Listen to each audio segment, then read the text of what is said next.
Bow. Boop. Boop. Boop. Bibbity. Bop.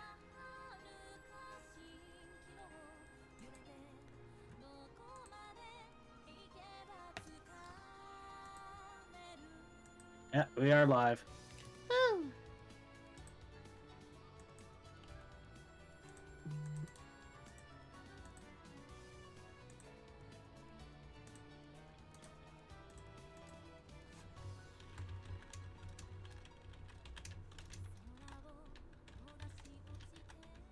Three seconds ago. Oh, look at that. Hmm. I'm already there.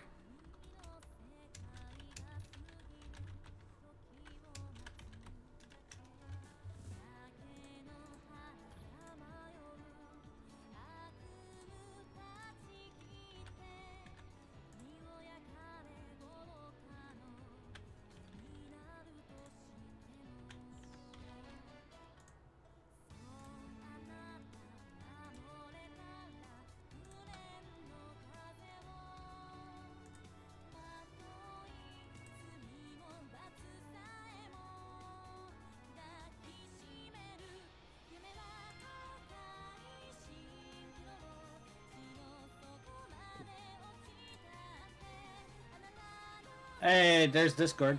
Yeah.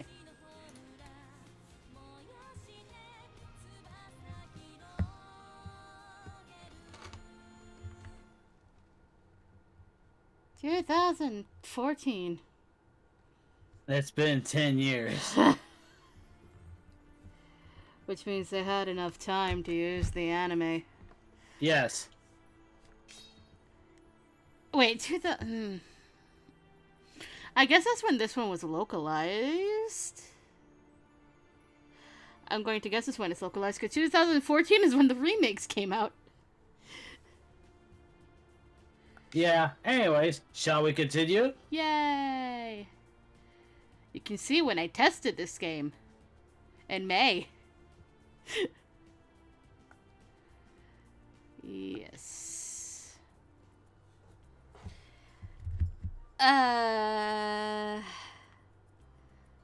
Where were we? After the fight at the end, I was able to leave the compound more often. I was trying to look for where we were in the walkthrough. But yes, we did.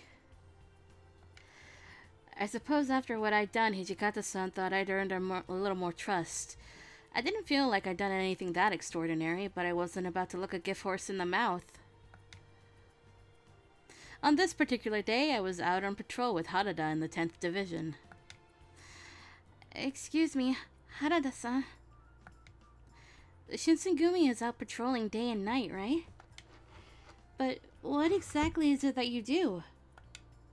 Most of the men in the Shinsengumi were intimidating, death-dealing titans, but Harada was a rare exception, warm and friendly. Well, I guess we do just about everything. Obviously, we arrest people who decide they want to test out their swords on the townsfolk. And we go after people who steal or don't pay for their food. Sometimes we break up fights. People who don't pay for their food? Oh, yeah. And then there's those chumps who think they'll make a living leaning on the merchants.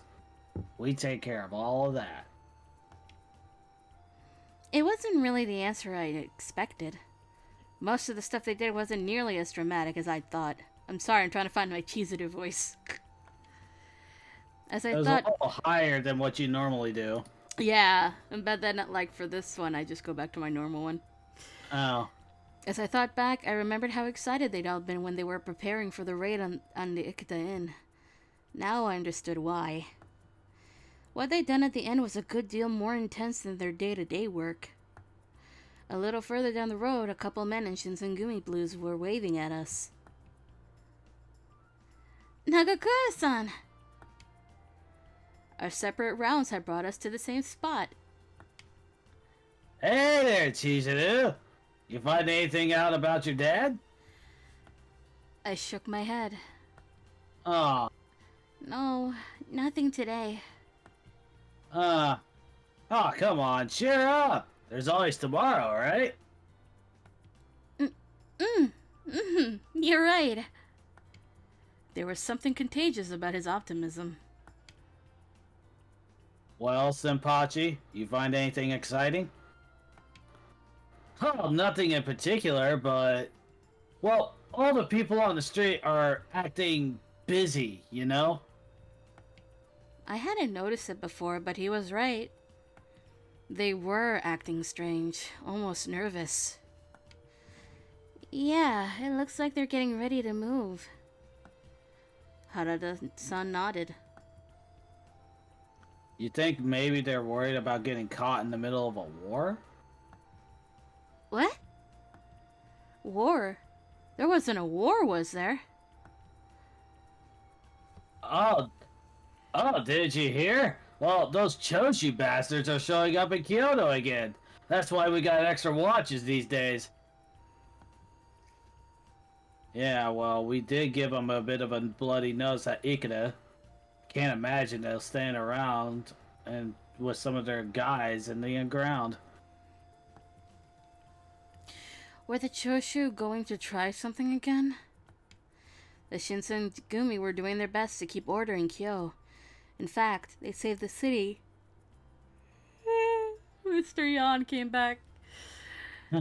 From the rebellious plans of the Choshu once before with their victory at Ikeda Inn. But even after all they'd done, the people of Kyo looked at the Shinsengumi with fear and distrust, and plenty of them still sided with the Choshu. The Shinsengumi were better regarded now than they had been before Ikeda, but even so... I told Nagakura-san as much, but he only laughed. Not much we can do about that. Kyoto hates the Shogun. It doesn't matter anyway. We just do our job. The Choshu attack Kyoto, and we drive them back. Simple. They accepted their situation and never complained.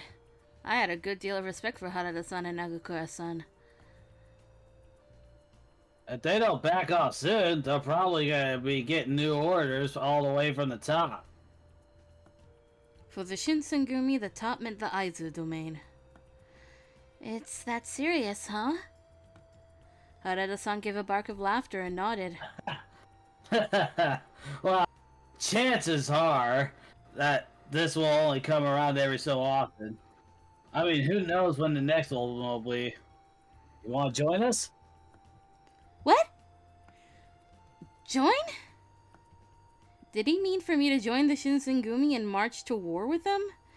I couldn't imagine joining them would be as simple as saying, yes, please. Besides, it seems rather inappropriate for me to ask to participate just so that I might satisfy my curiosity.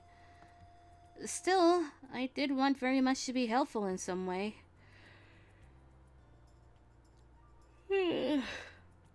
Could I perhaps do something like what I'd done at the Ikeda Inn? Even if I could, though, I was terribly frightened of being anywhere near a battle. On the other hand, the men who'd been injured at Ikeda were still out of commission. Where's Hijikata? What? Where's Hijikata? Oh. Is he going with them or staying behind? Well, it's one to come. Oh. My mind was made up. I looked at Harada-san and nodded. I want to help. Several days later. Excuse me. Carefully, I lifted the serving platter with its tea for the captains and made my way to the common room. It had taken me longer than I should have to make the tea. My brain is not awake, apparently. I keep yawning. So I was a little worried some of it had gotten cold. Say, arigato, Chizuru-chan. Man, it feels like... It's almost like you're a servant or something. I wasn't entirely sure how to respond to that, so I stayed silent as I handed out the tea. Thank you, Yukimura. I feel bad asking you to do this. Oh, it's nothing. After all, you're always looking out for me. And besides, I felt much better when I had something to do. It kept me from feeling too much like a freeloader. Okita-san took a sip of his tea, and a mild grimace flickered across his face. Is it too bitter? He shook his head. Nah, the taste is fine, but it could stand to be hotter. Then again, I suppose this sort of tea suits you. Sorry. There was a second or two of silence before the door flew open and Kondo-san strode in, a stern look upon his face. The Shinzengumi has received an official request from the Aizu domain. All available soldiers are to begin preparations to move out immediately. The room broke out into cheers, which I'm so grateful we can't hear. Oh wow, Discord did not like that. No, I saw the green dot on the taskbar. I just faintly hear it. Just like very faintly in the distance. Yay! Yay! Rounding about on Jeffrey's Road, which means it'll be here soon. It seems the Aizu have finally noticed all the hard work we've been doing, man. He looked just as happy with the news as the rest of them. Apparently getting orders directly from the Aizu domain was an occasion for some excitement. Hijikata-san, however, was the lone exception. We don't have time for this shit. Stop patting each other on the back and get moving. We need to go. Now! He went on to explain that the soldiers of the Choshu had already spent some time preparing for their own attack. So, they only realized there might be a problem when the Choshu are ready to attack Kyoto? This is bullshit. Hijikata-san certainly seemed unhappy about the direction things had gone, and I could understand, at least to some extent, how he felt. If the Aizu had asked for help earlier, then the Shinsengumi would have had much more time to prepare. Okita-san and Todo-san, you will remain here at the compound. I doubt you'll find this a welcome order, but, well, neither do I. What? I said kun. Oh, Okita-kun? Yeah, because everybody's basically younger than Sun. Like most of them. He rubbed his left. Well, anyways, he left his arm at He rubbed his left arm absently and looked away. Your injuries keep you from active duty, as does mine.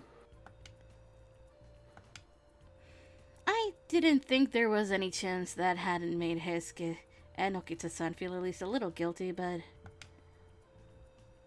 Hey, I'm completely healed. I might not be 100% yet, but I'm not bleeding or anything. He acted almost as if he hadn't hurt Sun-san at all.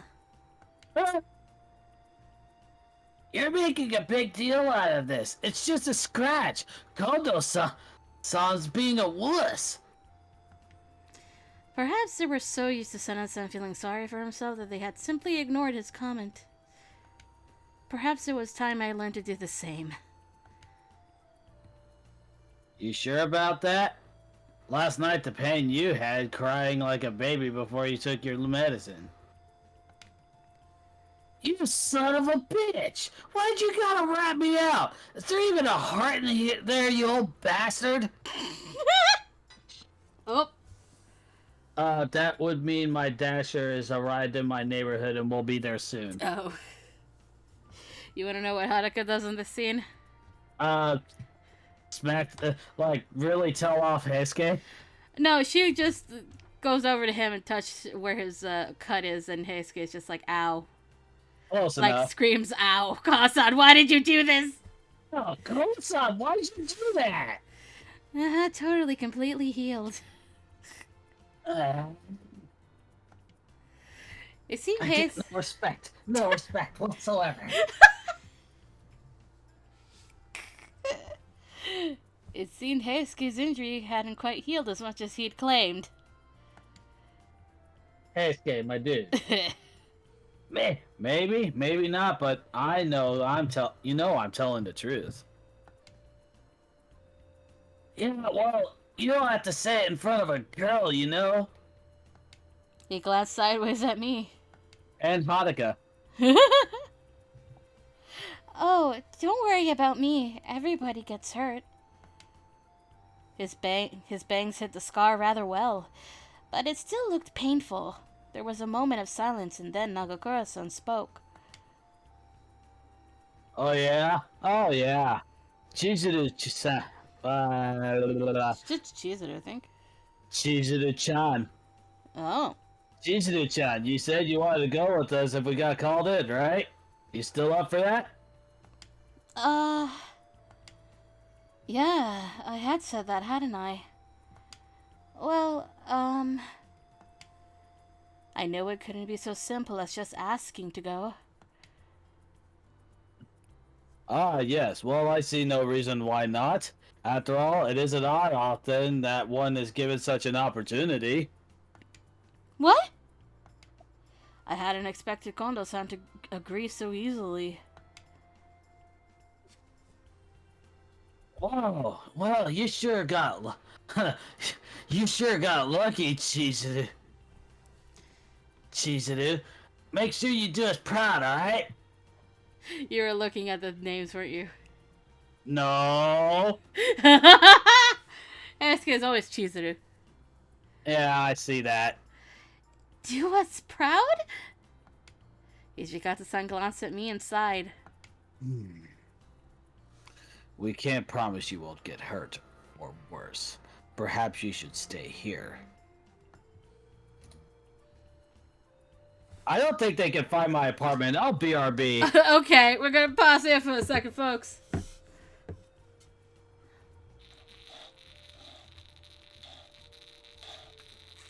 And if you have water, I recommend you drink it.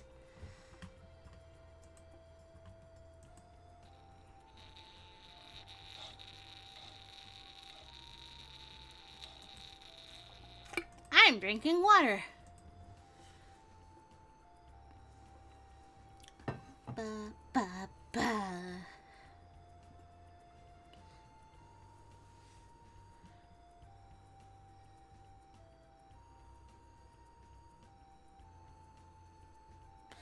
Ba, ba, ba, ba.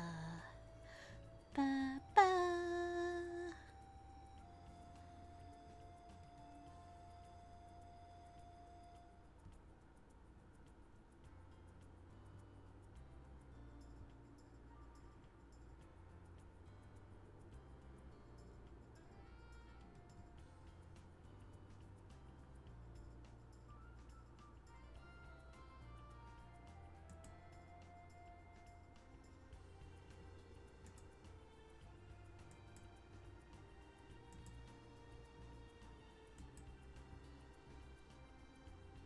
Wait, what?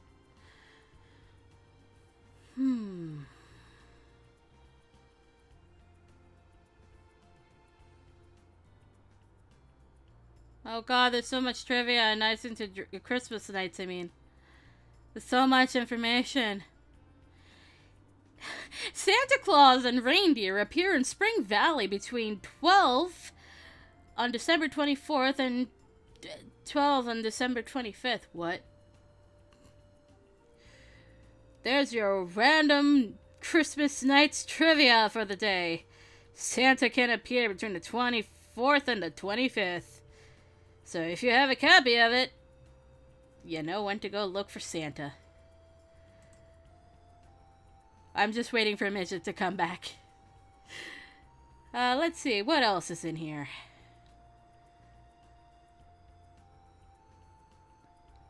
Do.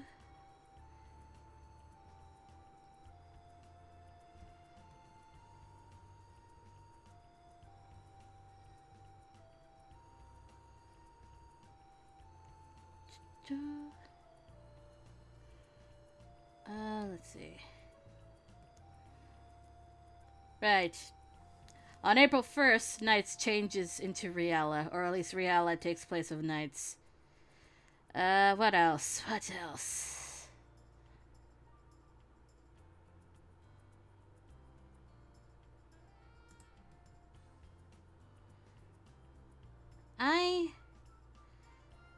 There's something about the snow changing, but I can't see it.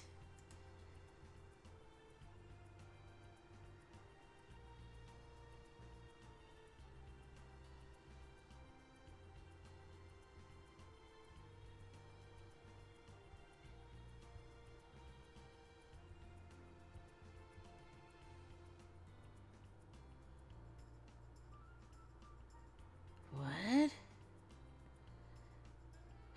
Oh, Hi. so I'm sorry if I scared you. No, I was reading Christmas Night's facts. Get this out of my pocket. Order complete. Enjoy. Shut the fuck up.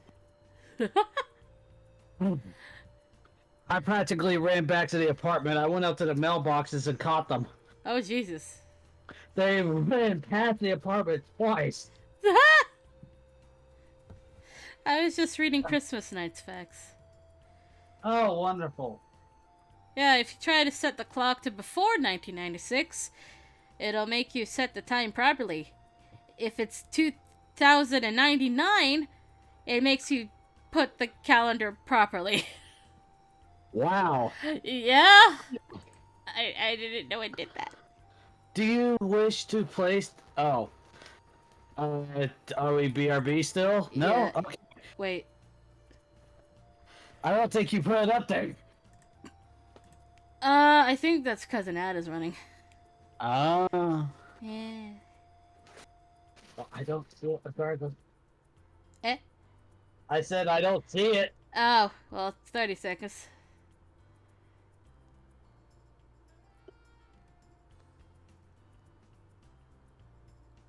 Ba, ba, ba.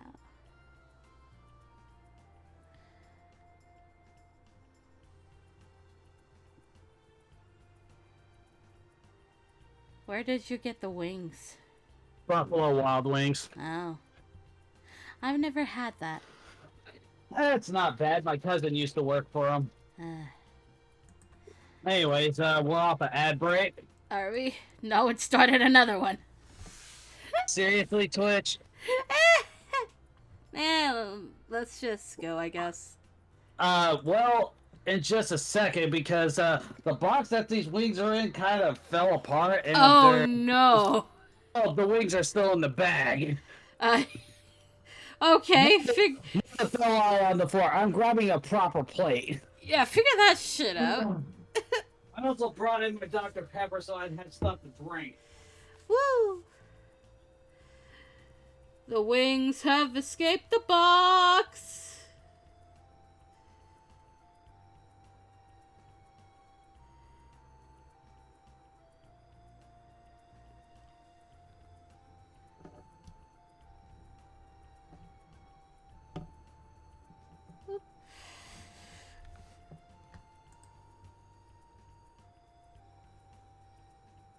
Oh, I think we're back.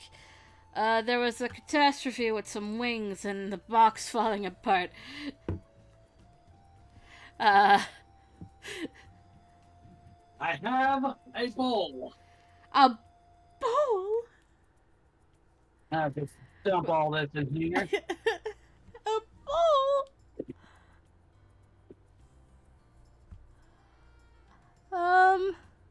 Toss that aside, say fuck you to this box. And now, Sir. I am so. Do you wish to place an undue burden on the Shinsengumi? War is not something one does to ease one's burden, one's own boredom. A bowl? Vicious. I'm sorry. A bowl? A bowl? Did you say you got a bowl? Yes. I thought you were looking for a plate. Well, I did, but then I thought, wait, there's 30 of these sons of bitches. I better get a bowl. Oh, jeez. Alright. Do A you bowl wish- full of chicken wings. Yes. Do you wish to place undue burden on the Shinsengumi?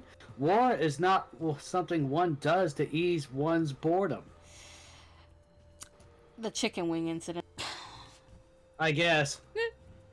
His cold smile was anything but comforting. Colonel Sana, can I take that to mean that so long as she is not a burden, she is free to accompany us? Huh? I blinked. Saito-san standing up for me? Sana-san seemed nearly as surprised as I was. You can't be saying you're actually in favor of bringing her along? Saito-san simply shrugged.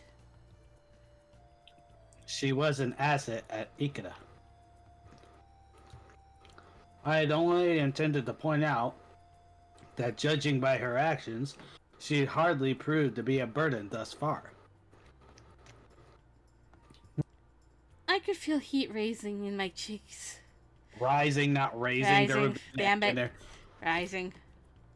Whoops. My mother was a substitute English teacher for many years. Well, we know that I can't English. Like, that is just true for years now. Your cousin simply can't, but that's not her fault. Shush. Not saying it to be mean either. Never in a million years would I have imagined that Saito-san might have a word of praise for me. Excellent. I will take full responsibility for your inclusion. That is, of course, if you still wish to participate. Sana-san still didn't seem convinced. I looked around the room until my eyes met Okita-san's. Do whatever you want to do, so long as you understand that we're going to a battle and not a party. It looked like I wasn't about to get any help from Okita-san. Why would you ever think he would? In fact, he didn't seem to care one way or the other. Well... well... perhaps I'd be able to help them out, like I had during the Battle of Ikeda Inn. I nodded.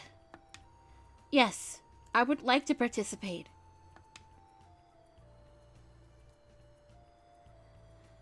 After that, everything was a blur. As quickly as we could, we prepared for battle and marched to the Fushimi Magistrate's office. Hey, we know this! We're gonna be here in a couple of years. Fushimi Magistrate's Office, a government office that supervised the Fushimi Station and Yodo Riverbank, which was one of 7 entrances to Kyoto. Now hydrate. Thanks. Did you just nom the water? Yes. Why is this a surprise? Just getting everything straight is all. For what? I don't know. There were a number of Kyoto Judiciary Commissioners' men gathered there as well, in preparation for battle with the Choshu. Walking proudly in front of the men, Kondo-san approached the government official standing near the gate.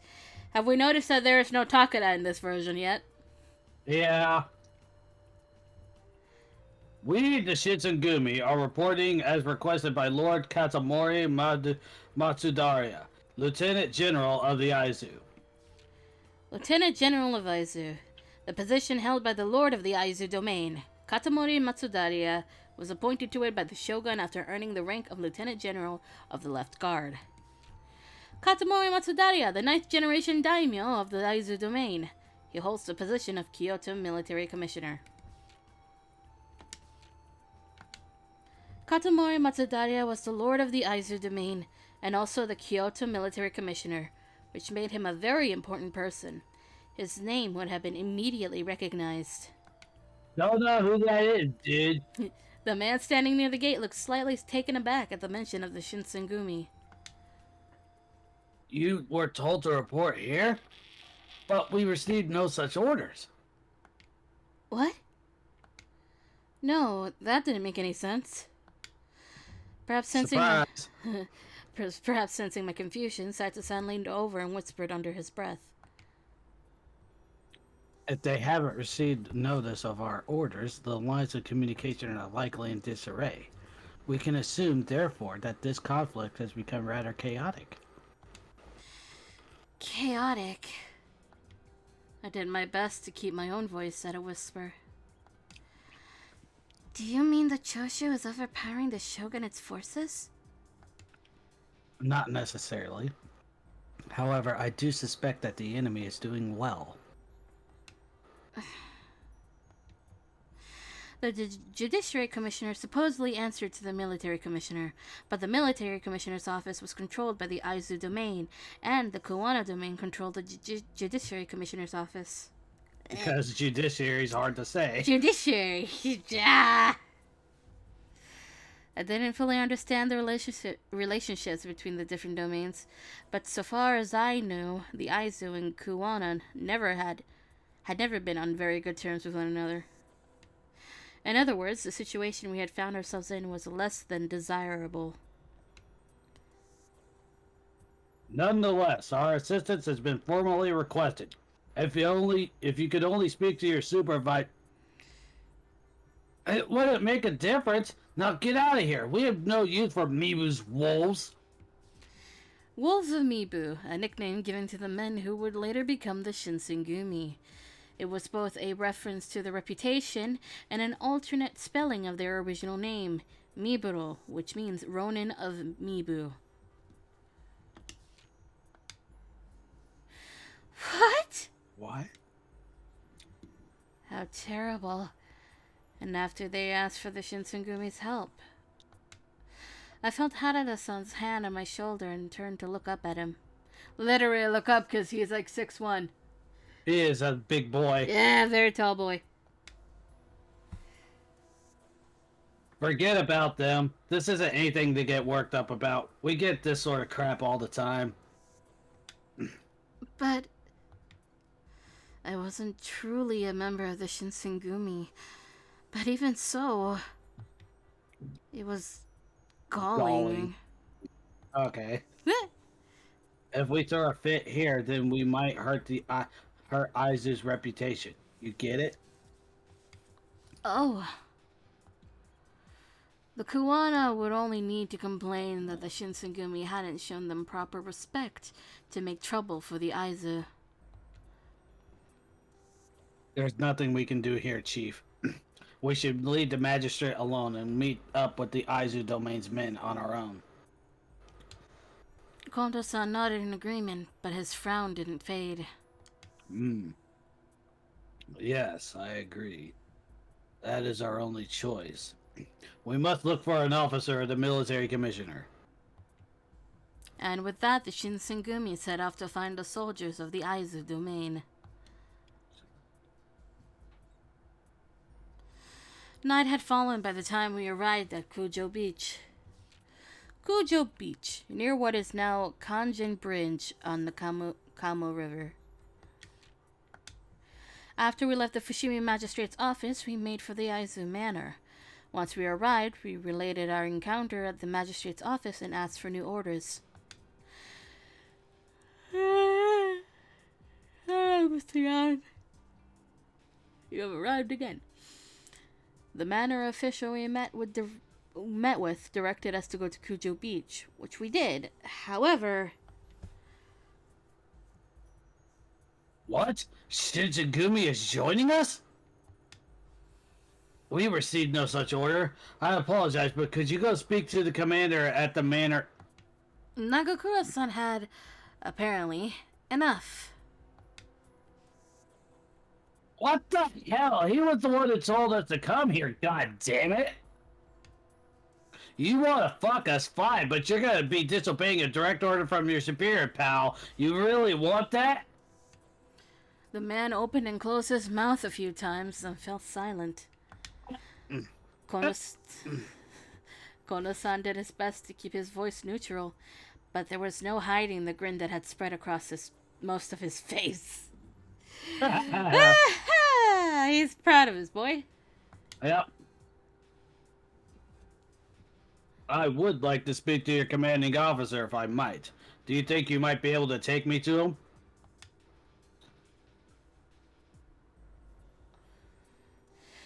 At last, after a great deal of trouble, we were allowed to remain with the troops at Kujo Beach.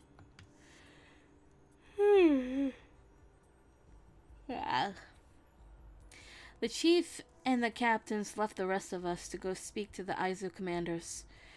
They returned sometime later, looking tired and drained. Inuit-san, who'd gone with them, also wore a bitter sort of half-smile. Well, it would seem that the men stationed here are reserves and not the main force of their army.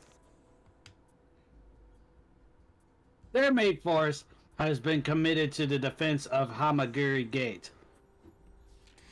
Hamaguri Gate, one of the western gates of the imperial estate.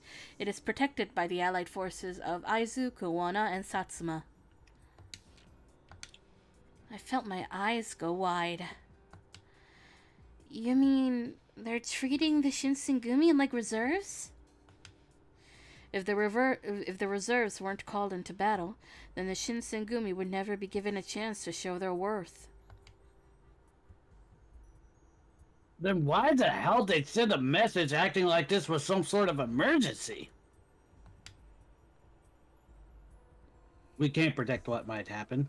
We may be called upon to rush into battle. There's little else we can do for now. Then all we can do is wait. There was a chance we'd be called to action during the night, and so the men chose to stay awake, ready to move.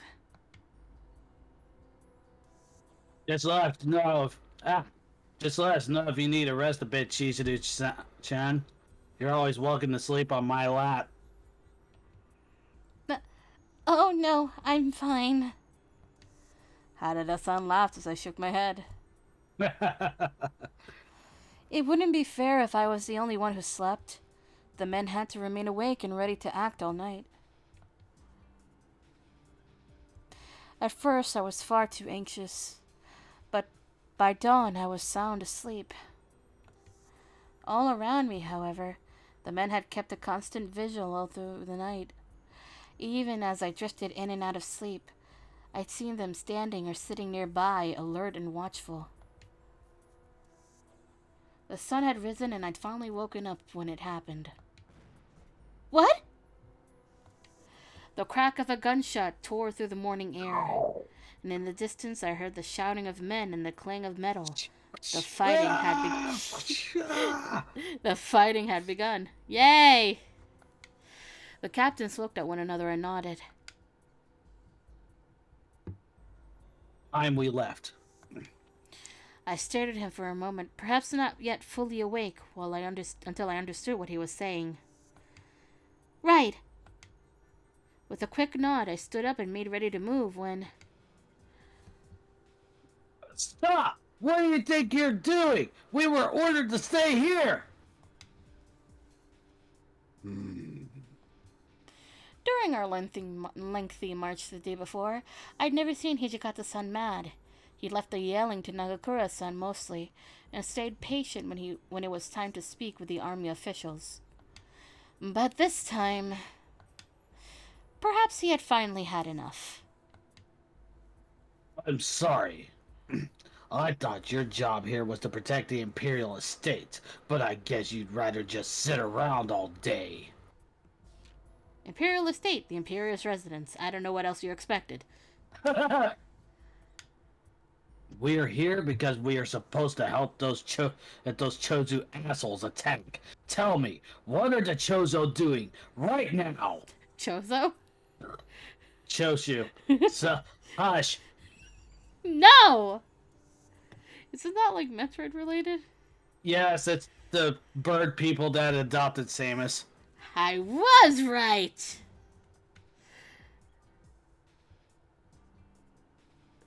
But we haven't received any orders. Hijikata-san was in no mood for excuses. And grabbed him by the collar. Huh? If you have any kind of pride in your job, then you forget your goddamn orders and move! Without even waiting for a response, Hijikata-san spun around and stalked off, fuming. Where are we going? I didn't dare raise my voice above a whisper. Sato-san's eyes flicked down at me for a moment, and his mouth thinned almost imperceptibly. What were you gonna say? I say, good girl. That's all. To the enemy, which means, in this case, means Hamaguri Gate. Hamaguri Gate. The battle at the gate is likely to be an intense one. You had best prepare yourself. Alright. Hichikata-san's fury seemed to have aroused the Aizu soldiers as well, and they followed the Shinsengumi to the Hamaguri Gate. Before long, we'd arrived. What? I'd expected a pitched battle, with hundreds of men locked in combat with one another, but what we found was something else entirely. The gate itself was pockmarked? Yeah. Pockmarked with scores of bullets, and everywhere dead and dying soldiers litter the ground.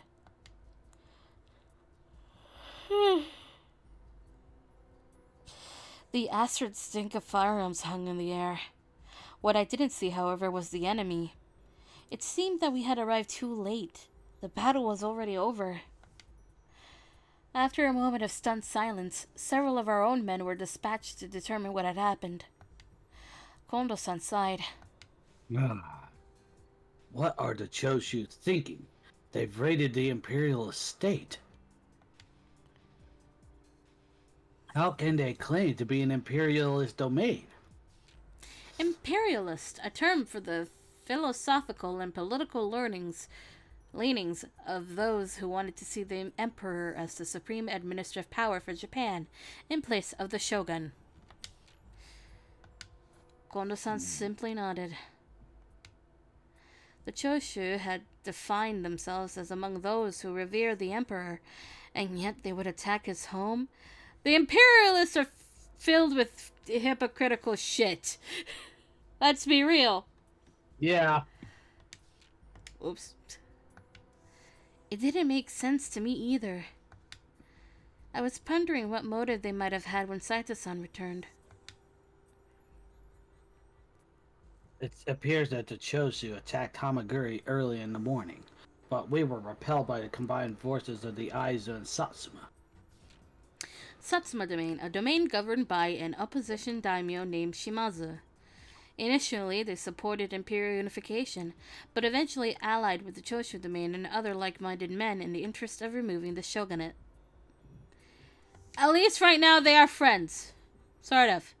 Kind of. Acquaintances? Yes. The forces standing against them had been too much for the Choshu, and they'd been forced into retreat. I saw the corner of Hichikata-san's mouth curl up into a grin. I've seen that face before!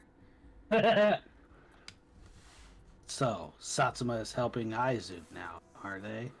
Times sure are changing. Right. The Satsuma and Aizu domains hadn't been on the best of terms. In fact, the Satsuma were largely nationalistic, much like the Choshu. Unlike the Choshu, however, they had gone to war with a foreign force at one point and suffered a devastating loss. Father had told me that after that, Satsuma had begun to reconsider their nationalistic stance.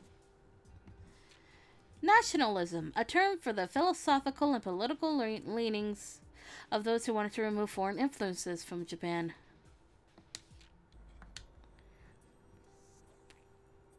There's still some of those Chosu bastards fighting over at the Kuge Gate. Kuge Gate, what is now known as the Inui Gate at Matsuyama Castle. Hijikata-san's expression changed as he considered Harada-san's words, but before he could open his mouth to speak, Yamazaki-san appeared. Best boy! Best boy! Commander, we believe that the men who led this raid are in fact headed for Mount Tenno. Tenno Mountain. Or Tenno. I think Tenno. Tenno Mountain. An important, heavily traveled location in the southern part of Kyo. It is adjacent to Setsu Province. Although Kondo-san was normally the head of the Shinsengumi, I learned from the men that everyone, including Kondo-san himself, generally deferred to Hijikata-san on most decisions. This was no exception, and I could see that all eyes were on him. He was silent for a few moments, and then I saw his mouth curve into a small smile. Well, looks like we got our work cut out for us, boys. A ripple of dry laughter ran through the men, and I could feel their excitement in the air. Sanosuke, take your men to the Kuge Gate and to deal with those Choshu bastards. Sure thing, boss. Saito, Yamazaki, I want you to figure out what the situation is here. I want you to hold Hamaguri Gate. As you wish. Your job's a tough one, Chief. I want you to go talk to the Aizu bigwigs. Kondo-san tilted his head to the side quizzically. Some of those bastards are headed for Tenno, but some of them are just gonna run around and cause trouble. If we're gonna go after them, then we need to leave Kyoto, and you're the only one who can get us those papers. Of course. The Choshu were on the run now, but they could still do some damage as they fled. Pursuing them would take us outside of Kyo, but the Shinsengumi's jurisdiction didn't extend that far. If we wanted to go after them, we'd need to get permission from the military commissioner, and that meant the Aizu. I see. If the chief of the Shinsengumi goes to speak with them, then the military commissioner's office will have to listen to what we have to say. After what we'd gone through the day before, I didn't imagine Kondo-san's task would be an easy one. Still, if anyone other than Kondo-san went, not only would the Aizu be unlikely to grant their request, there was a good chance the Shinsengumi representative wouldn't even be heard. Again, I want you to go with him. Somebody has to keep an eye on the chief. Make sure he doesn't go all crazy, okay? Of course, I'll do my best, Commander. Another laugh ran through the soldiers, and Kondo-san's mouth twisted into a wry sort of grin. Perhaps he chose not to deny it because he knew he might go a little crazy. The rest of you are coming with me to Tenno. Tenno. As for you... He looked directly at me. I wasn't a warrior and I didn't have any political skill or connections either. Hijikata-san didn't know what to do with me. Suddenly, I felt very much like dead weight. You can't go with Kondo, but other than that, it's up to you. Oh, alright. Well, since it's Hijikata's route... It hadn't occurred to me until that moment, but he was right. Kondo-san was going to meet with the leaders of the Aizu. If I went with him without wearing the Shinsengumi blues, then I'd be a difficult thing to explain. Hijikata-san would be pursuing the leaders of the Choshu attack towards Tenno Mountain. Saito-san would be staying at Hamaguri Gate to protect it and to gather information. Harada-san and his men would be going to Kuge Gate to stop the attack on the Imperial Estate. The question was, where would I go? To the mountain! To the mountain!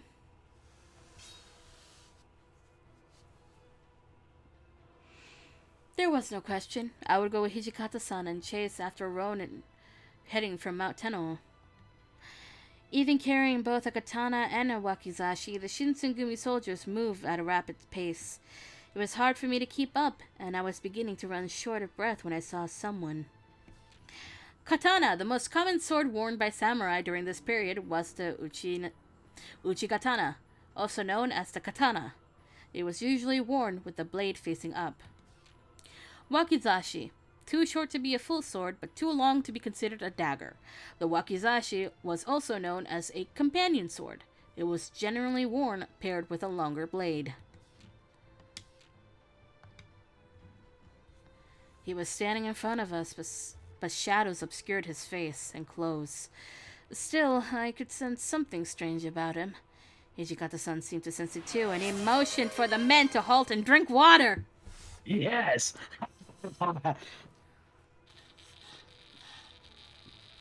Which I will go ahead and do myself with my fabulous Dr. Pepper.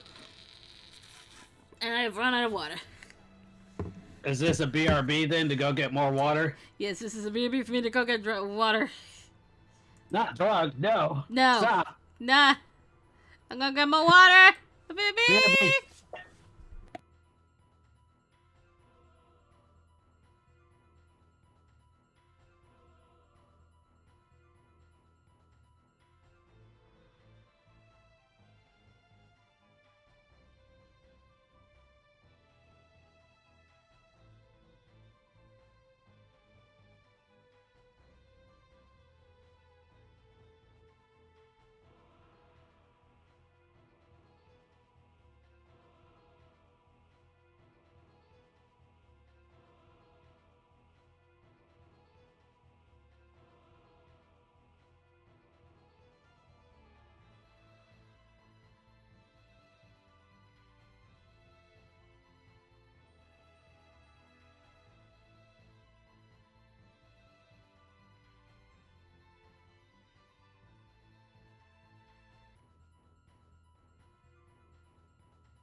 Hello?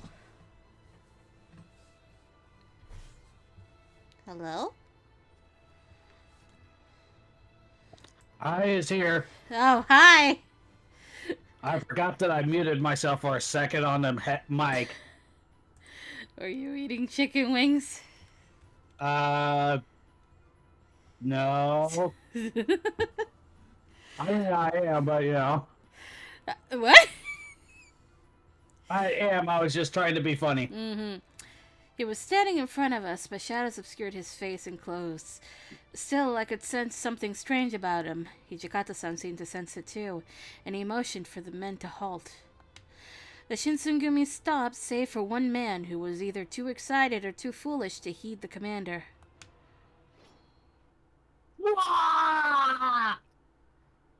Discord actually liked that one. What the fuck? I know, right? I saw the momentary flash of steel as the man cried out. Hey, what the hell is this? Hey, what the hell is this? You okay? The man just lay there, unresponsive. I could see thick red blood already beginning to pool around him. Taken aback at first by the sudden attack, the men all turned now to glare at the stranger. Ah, judging by those jackets, you must be the Shinsengumi.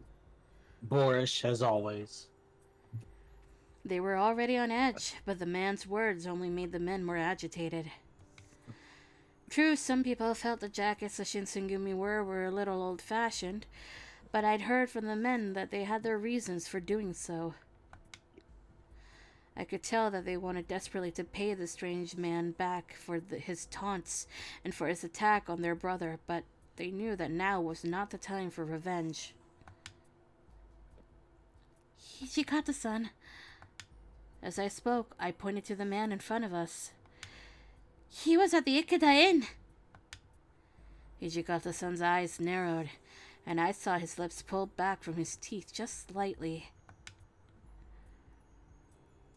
First, you got in my way at Ikeda. And now you're running around looking for more good deeds to appropriate as your own?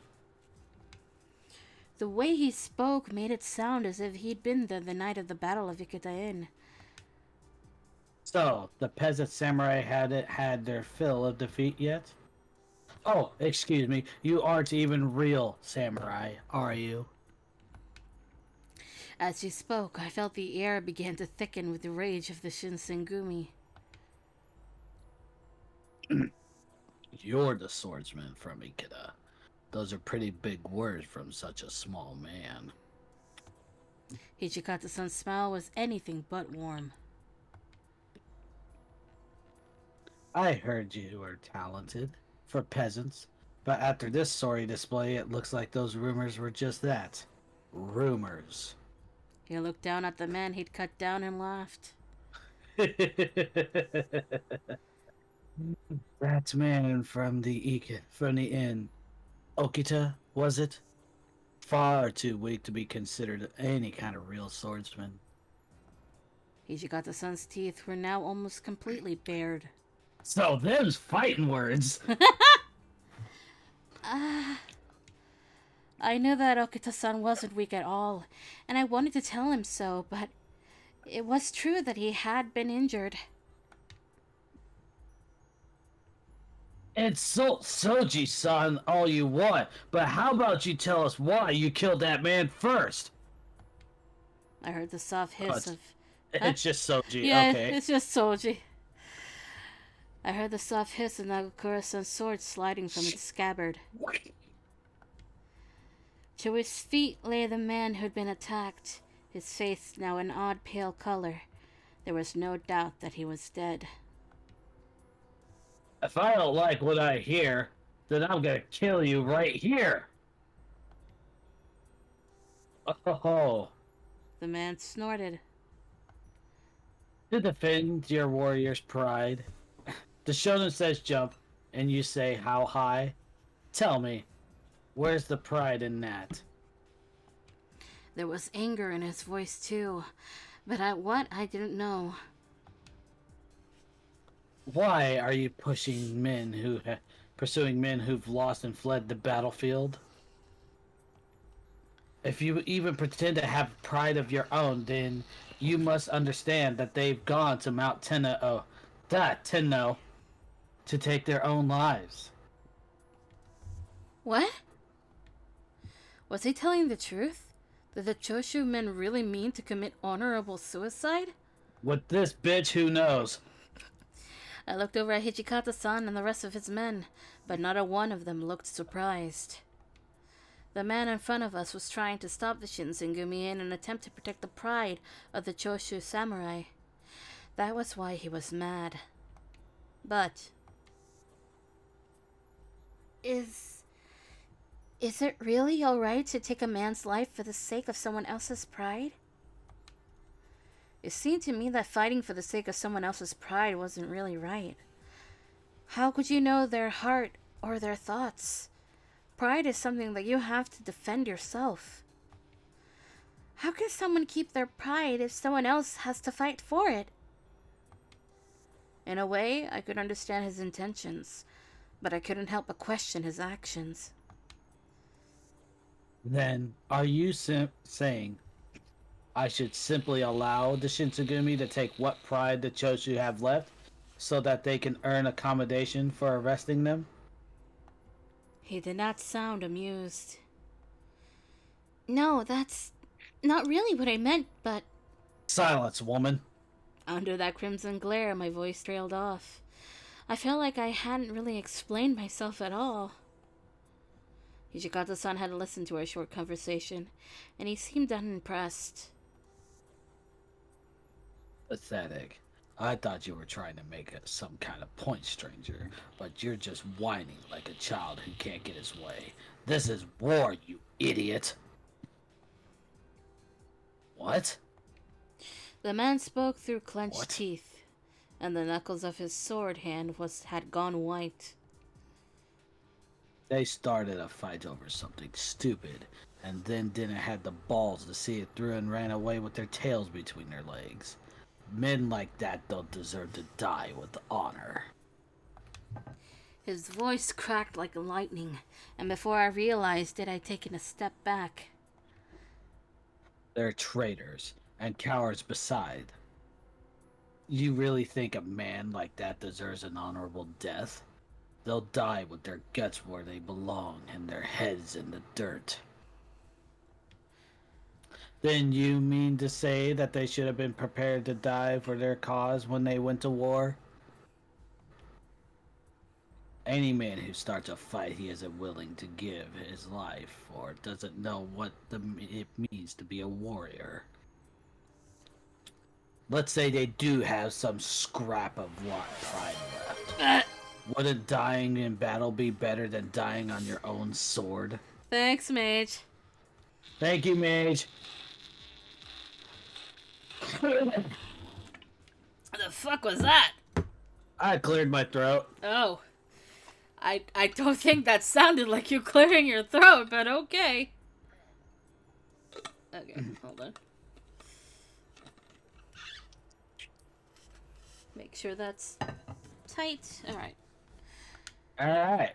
I didn't fully understand what he meant, but I could tell that Hijikata-san's own concept of pride and honor was not something he could easily compromise. Still, no matter how long he and the stranger spoke, I also knew they would never see eye to eye. And there was the hiss of metal as Hijikata-san drew his sword from its scabbard, and I saw Nagakura-san drop into a fighting stance. Hijikata-san turned to look at him, his eyes narrowed, and after muttering something angry under his breath, Nagakura-san stepped back and put his blade back in its sheath. What do you suppose he said to him? You don't look like a coward to me, so I figure you're ready to finish what you started when you killed one of my men. I have no idea what he said to Nagakura. Big words from a small man. Do you honestly believe you could defeat me? In an instant their swords met, and the clang of metal on metal reverberated through the mid-afternoon air. Ah! My controller vibrated. No. They sprang apart. Cling, clang, cling, clang. They sprang apart, eyes fixed on one another, and I saw Hijikata-san's hands tighten on his sword. The commander was a skilled swordsman, very skilled, but this man had defeated Okita-san. I saw Nagakura-san reach for his own sword. He was clearly about to leap into the fight as well, Nagakura. probably hoping to help Hijikata-san gain the upper hand. If Hijikata said something, then yeah, stop Nagakura. Stop Nagakura! No, Nagakura-san, you can't! Yeah. This fight wasn't why the Shinsengumi had come. Their mission was to follow the Choshu rebels to Mount Tenno. There could be no doubt that the strange swordsman was an enemy, and a dangerous one. It might take our entire force to defeat him, but Hijikata-san would be furious if we abandoned our mission. Nagakura-san knew it too, and after a few moments spent grinding his teeth, he took his hand off his sword. Hey, Hijikata-san. I'm going to take your guys for a bit if that's alright with you. The commander's eyes never left the swordsman's face, but his mouth curled into an almost predatory grin. Because that is Hijikata. Yeah. Listen up, guys. We're gonna run straight for Mount Tenno, and we aren't going to stop until we get there. The soldiers, the soldiers roar their assent. Damn you! Pay attention. I'll put a sword through your back as easily as your front. With Hijikata-san in striking distance, the swordsman didn't dare move as the soldiers of the Shinsengumi, myself among them, jogged past him towards Mount Tenno. We'll be waiting for you at Mount Tenno! Shut up and keep going, woman! It would have felt strange to leave without saying something to him. Please catch up with us soon! What did I just tell you? His eyes narrowed just a fraction and he let out a laugh.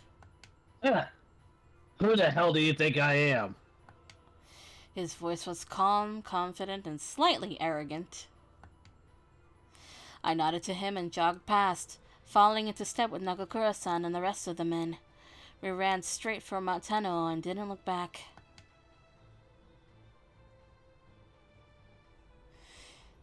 It's almost nighttime. I was waiting at the base of Mount Tenno.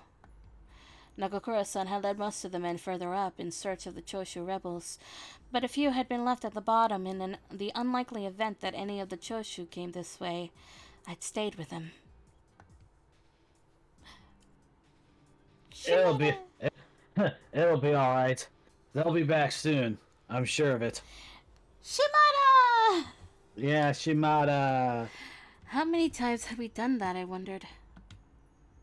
Every time I seemed down, Shimada-san was there to cheer me up. Do you really think so?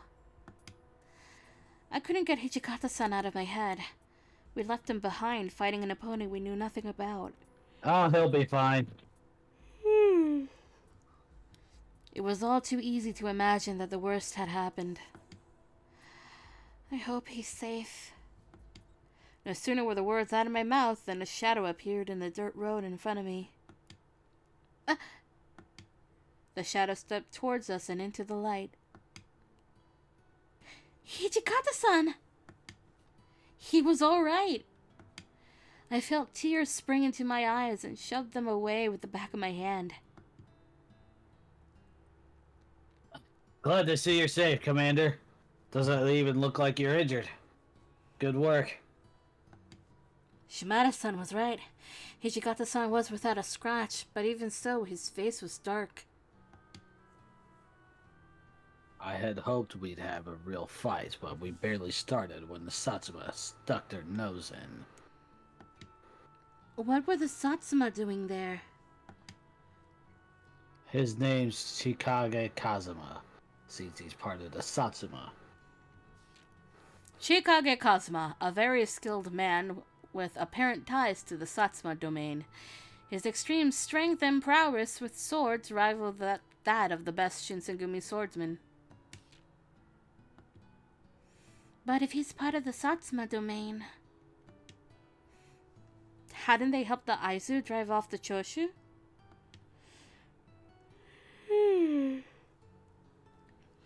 Then why had Kazuma tried to stop the Shinsengumi? I frowned. Something wasn't right. Does that mean he disobeyed orders? Kazuma, I mean. Probably. The men who broke up our fight seemed like they didn't know what the hell he was up to either. For whatever reason, I don't think they could push him around. He must be pretty important.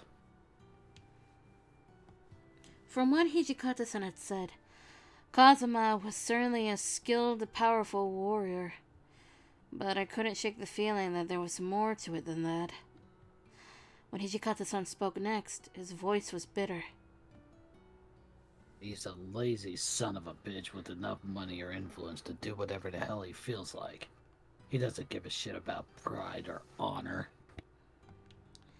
There wasn't anything Shimada and I could really say in response to that, and so we fell silent. Before Hijikata-san could continue, we heard the sound of men approaching and Nagakura-san appeared, the bulk of our detachment trailing behind him. What? What did you do? I guess I pressed a button. I saw Nagakura-san stop for a split second when he noticed Hijikata-san, and then a grin tugged at the side of his face. Well, we went up to the top to have a look, but every last one of those bastards had already cut themselves wide open. Oh. My heart fell as he explained. I wasn't sad that they killed themselves, or that the Shinsengumi had been able to arrest them, only that more lives had been lost.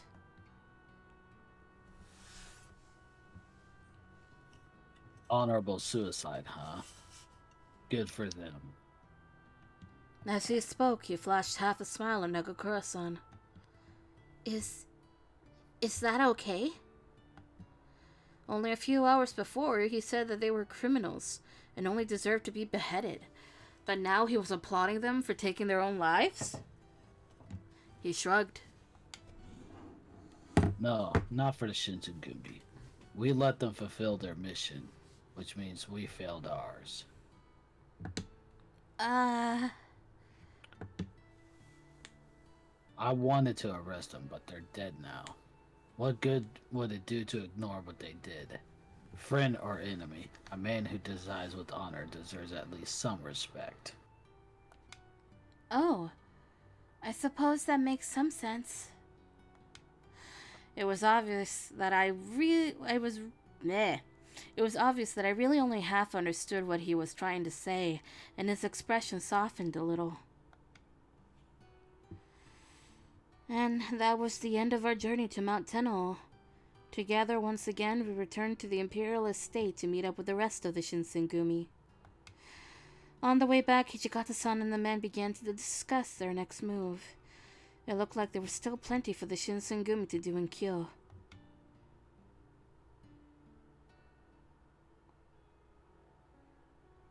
The Choshu extremists' attempted attack on the Imperial Estate eventually came to be known as the Hamaguri Rebellion. Hamaguri Rebellion, the incident wherein the forces of the Choshu domain fought the shogunate and the Shinsengumi near Hamaguri Gate in an effort to regain power in the government after they were expelled. Although the Shinsengumi were called to action, their efforts were stymied. Stymied? Stymied. Stymied? Stymied. I think it's stymied. Oh, stymied? Stymied. And they found little in the way of glory. Communication with their superiors had been poor at best, and they spent much of the battle waiting with the reserves. When the Shinsengumi did finally enter the battle, they found several strange yawns. They found several strange opponents awaiting them. Bleh. Chikage Kazuma, the man who had defeated Okita in claimed to be from the Satsuma domain during his encounter with Hijikata-san. Kyuju Amagiri, the man who had shattered Hisuke's head guard at Ikeda, also claimed membership in the Satsuma.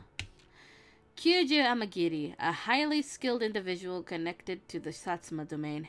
He specializes in fighting barehanded and has power and skill that clearly surpasses that of many members of the Shinsengumi.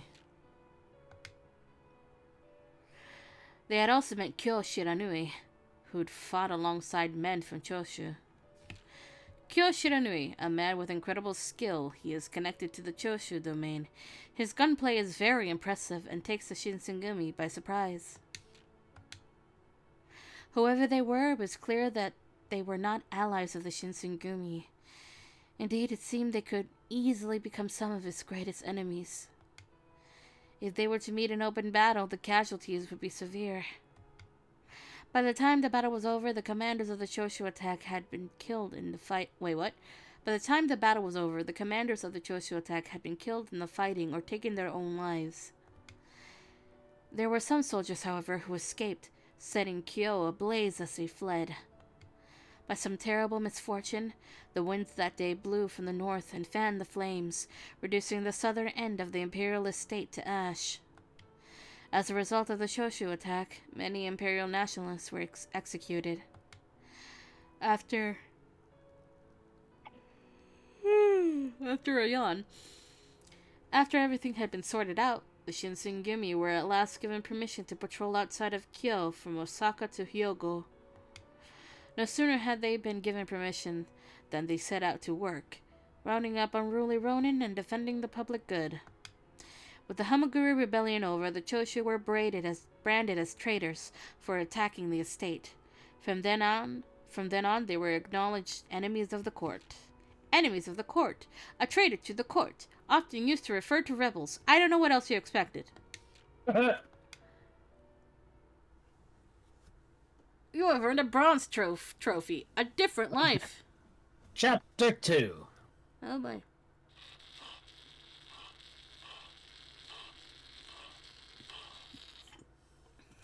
$1865. It's February. Wait, so Hamaguri Rebellion was in August? No, it's not February. It's November. Shush. After breakfast one day, I found myself on my way to the common room with a tray bringing tea. Bearing tea. Yeah. Bearing tea. Tea's ready. I made my way around the room, pouring a cup of tea for each person there, making sure not to spill any. It was a routine I'd begun to feel accustomed to. Oh, arigato, Yukimura. He gave me a warm smile as I handed him his tea. There's nothing quite so delicious as hot tea on a cold day. He's right. Thank you. Take a shot. Nah.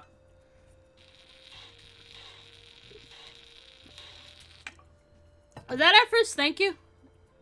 Of this stream, yes. Remember, kids, don't do it with alcohol. You'll die. I felt a flush of pride at his words, even though I knew quite well that serving tea was hardly anything impressive. Just the same, I felt as if I was helping out in a way, and that was a nice feeling. It had been a year since I first came to Kyo in search of my father. Living with the Shinsengumi wasn't easy, but they'd helped me look for him. Even after a year of searching, however, I hadn't found anything. Sometimes I felt like it was hopeless, like I'd never find him and that I should just give up. But the men of the Shinsengumi never give up. They were always there to cheer me on and keep me going. In a way, I suppose I'd grown to love living with them. And I'd even been able to repay them for some of their kindness by helping treat the wounded at the Battle of Ikeda in and during the Hamaguri Rebellion. Little by little, I started to feel like I was accepted, as if perhaps I was beginning to fit in. As strange as it might sound, I was beginning to feel as if I had found a place with the Shinsengumi. Then Hijikata-san spoke, and his words brought me back to the present. The Yagi have been good to us so far, but this place is getting crowded. Yagi, the samurai family who owned the estate where the Shinsengumi established their first headquarters. The estate was located in the Mibu area. Well, it's getting a little small, especially with all the new guys coming in. You're going to be getting even more soon, right? Heisuke was currently in Edo, recruiting more men for the Shinsengumi's ranked ranks. Also, oh my god, we skipped a lot. We skipped the goodbye, and we skipped training with Kondo-san. It was always good to have more soldiers, but they were beginning to run out of space at the compound. The rank and file soldiers were being packed into smaller and smaller rooms. We could move to a bigger place. That'd be great. The guys are getting a little grumpy about being packed together in these rooms every night. I couldn't exactly offer to share it, but I was starting to feel guilty for having a room of my own. Easy for us to say, but it's gonna be hard to find someone else who's willing to stay, let us stay at their place. You have something else in mind? Hijikata-san's smile was almost predatory. That I do. It's the Nishi Hongwaji Temple. Nishi Honwanji, another name for the Jodo Shinshu Honwanji Temple at Kyoto. That's a mouthful. It allowed the Shinsengumi to make the temple their headquarters for a period of time. Oh, they're not gonna like that very much. You're thinking we'll just force our way in? I wouldn't expect anything less from you, Hijikata. Hijikata-san? I didn't leave the compound much, except to go on patrol with the men, so I still didn't know Kyoto very well, and I had no idea what sort of place this Nishi Honwanji temple was. It's pretty big, I'll give you that. But I really don't think the monks are gonna take to a bunch of soldiers living in their temple. Still, the location's great. We'll be able to get out into the city a lot quicker than from out here in Mibu. At the time, the Shinsengumi's headquarters was in the Mibu area, which was on the outskirts of Kyoto. Mibu, a settlement west of Kyoto. It was compromised of homes, farmhouses, and a single temple. Harada-san was right in that the current location made it difficult for the Shinsengumi to reach some parts of Kyoto quickly, which reduced their effectiveness. Still, will they really not want us there? Sarto-san only shrugged. The Nishi Hongwaji Temple has been cooperating with the Choshu. Some of the Ronin have stayed there. Oh. If they supported the Choshu, then that would make the Shinsengumi their enemy. Little wonder then that they would hardly welcome us with open arms. That meant a whole other level of difficulty. Asking for a place to stay was hard enough, but asking that from an enemy? I fell silent and Saito-san continued as if I'd never spoken. No doubt, they'll be less than receptive to our overtures. On the other hand, if we should move into the Nishihagawanji Temple, the Choshu will have one less place to hide their agents. Oh! Of course! Not only was the location desirable, but taking the temple would make the enemy's movements more difficult. Whatever problems we had acquiring the temple will likely be worth it. You don't think it's somewhat uncouth to use force against men of the cloth? There was no hiding his distaste for the idea. Hijikata-san's voice was level, but firm as steel. Nothing. The Choshu have used the temple to hide their men, and they couldn't have done that without help with the monks. I agree that the Choshu must be dealt with. Oh no. Yeah, wrong one. Yeah, I know. I agree that the Choshu must be dealt with, but this seems... His voice trailed off. Although he was still clearly upset, there was little more he could say or do. Oh, there he is! I agree with Toshi, but I have to concede that Sanan-san has a point as well. He nodded solemnly, apparently deep in thought. Impressive, Chief Kondo. As always, only a man with a truly open mind can be so considerate of both his enemies and his allies. Oh? Well, that's very kind of you to say, but I fear that my behavior is simply imprudence, not open-minded. He blushed and coughed in an attempt to nonchalance as Hijikata-san and Nokita-san scowled in silence at the exchange.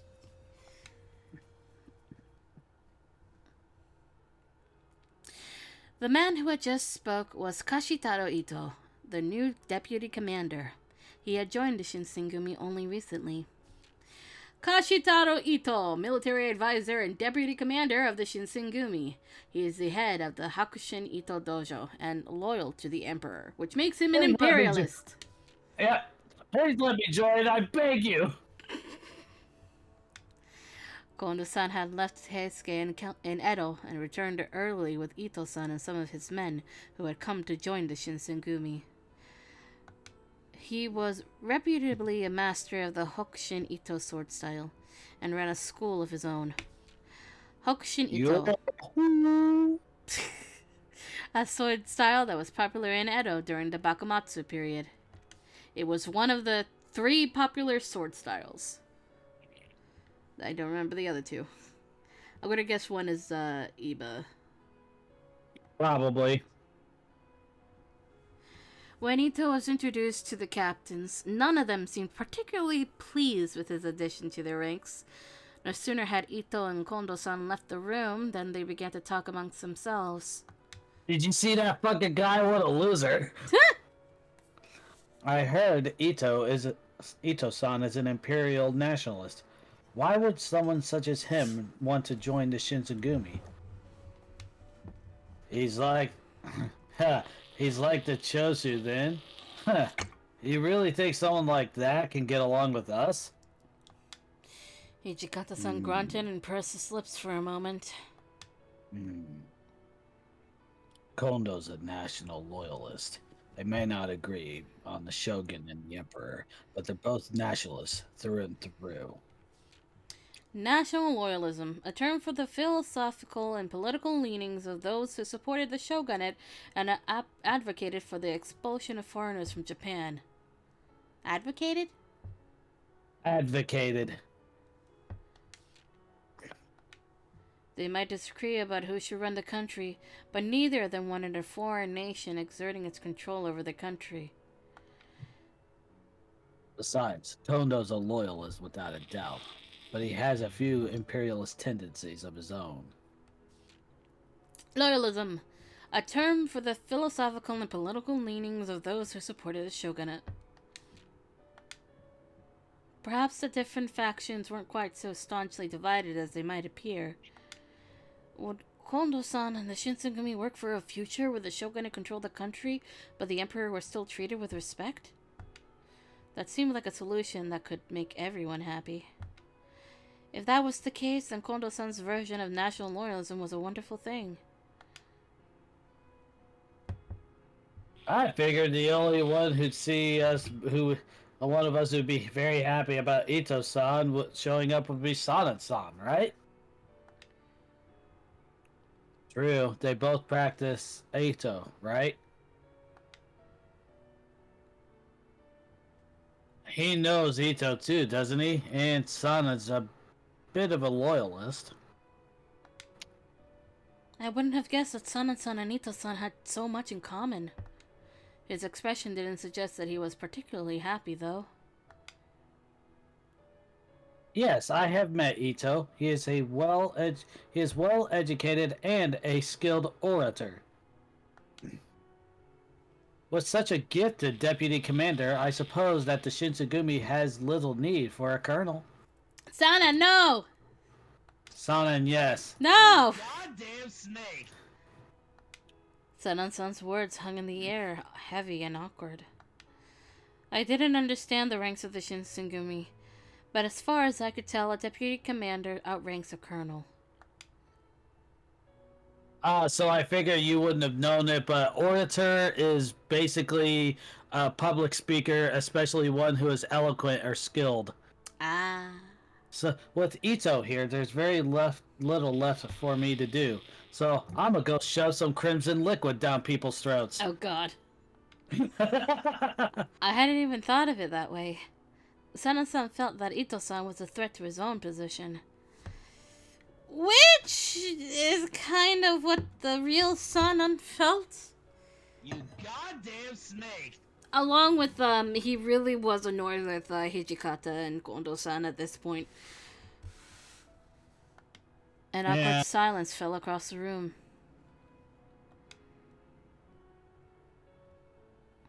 So, I don't like him. Okita-san was the first to speak. Yeah, I know what you mean. There's something about the way that he looks at you. Exactly! I don't know how to put it, but it's like he's sort of uppity, you know? Like he's looking down on you or something. Why'd you go Hesuke? Oh, that was not Hesuke. Hesuke's a little bit more like this. But it's kind of sort of leaning towards it. You know, like he's looking down on you or something. There was a good deal of nodding and agreeing among the three of them for a few moments, while I sat and thought. Truth be told, I didn't feel particularly comfortable around Deputy Commander Ito-san either.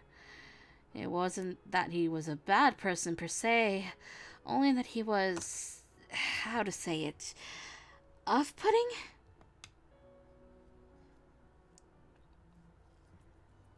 Ito-san's thin smile had spread across his face when Sanan-san's voiced his objection to Hijikata-san's plan, and now he turned and spoke.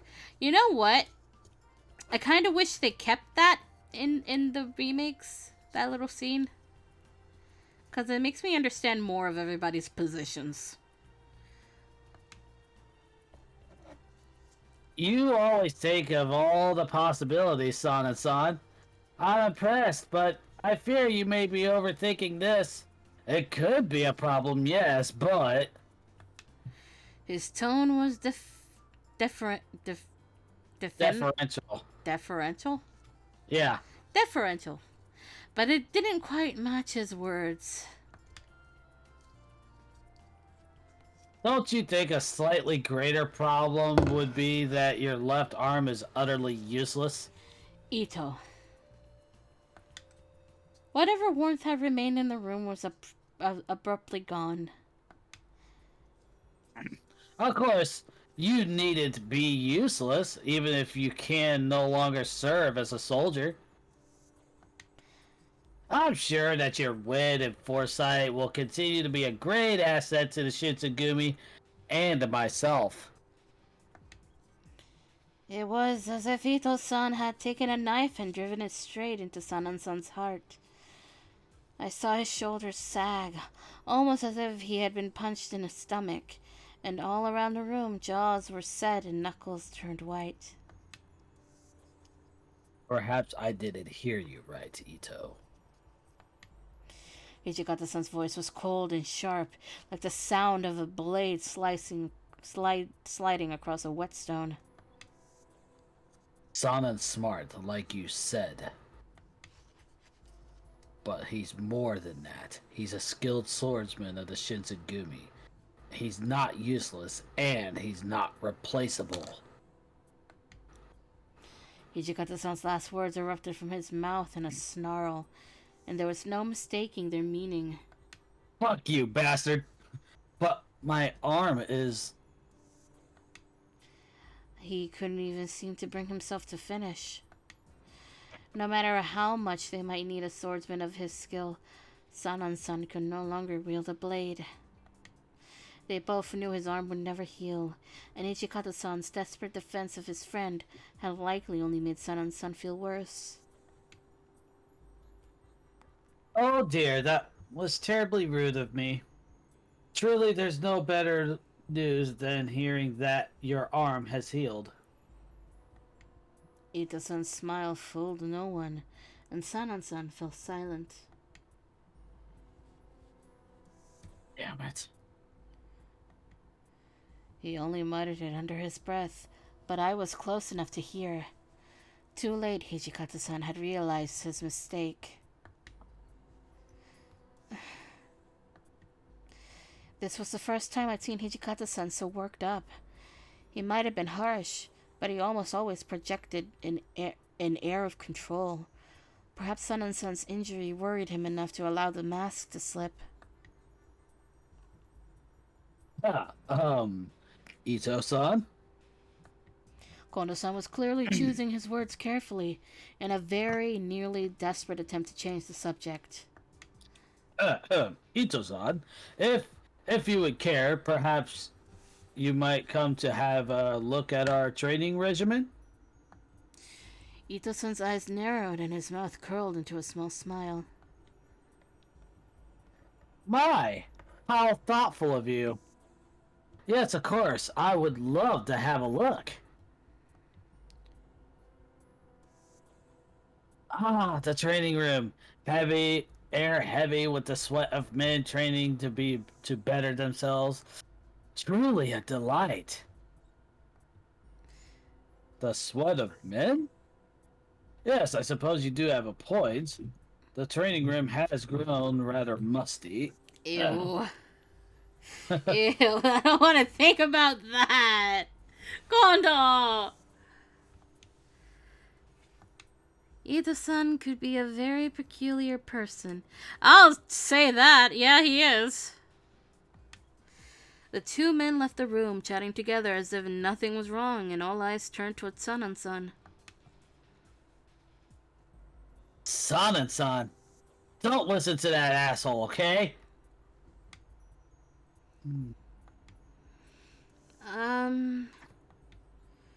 Sanan-san said nothing. He stood up silently and left the room.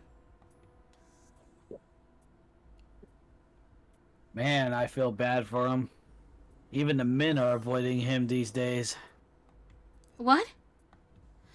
It was the first I'd heard of such a thing, but then again, I didn't normally see anyone but the captains. I had no idea. Well, he's been kind of a jerk lately. I imagine that's why.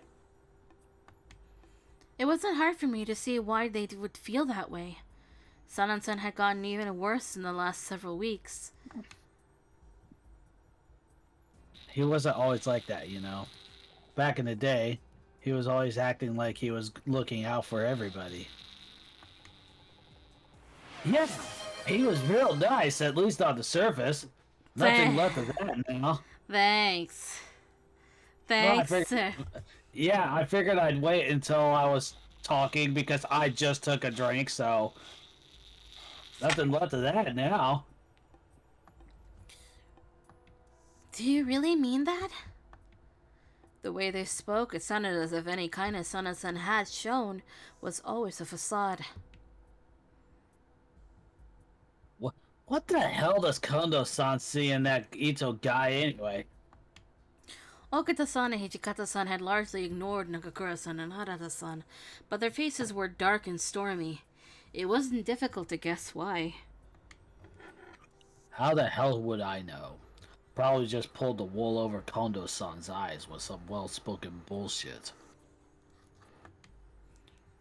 Then why don't you get rid of him, Hijikata-san?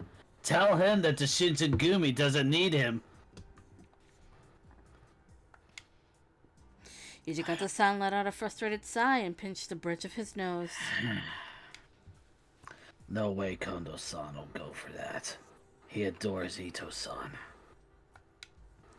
Besides, when he joined, he brought a bunch of men with him. Do you really think they won't make a stink if we kick him out? Hijikata-san was right. He didn't like it any more than Okita-san did. But they were in a tight spot. Well, damn! Aren't you supposed to be the Hakuoki, Hijikata-san? No. Commander for... aren't you... Okay, not yet. No! Sorry, spoilers, everybody. Well, damn, aren't you supposed to be the demon, Hijikata-san?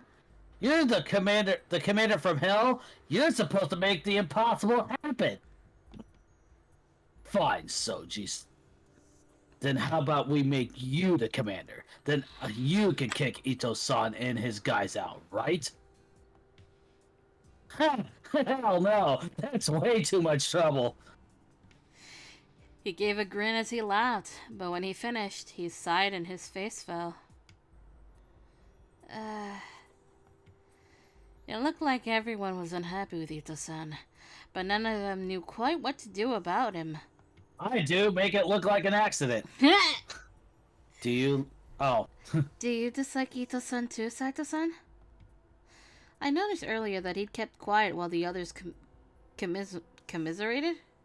Commiserated, yeah. Commiserated, and I was curious what he thought. He looked at me for a moment, then spoke. As an organization shows, it will expand to include new people who have different ideas and points of view. Then, was he supporting Ito-san's appointment to deputy commander? I was about to ask when he continued speaking. However, if one attempts to force this sort of diversity, then the organization will begin to rot from within. His words hung in the air, a dark omen for the future of the Shinsengumi. It was considerate of Ito-san to join, but his presence seemed to be a recipe for dissension, if not outright disaster.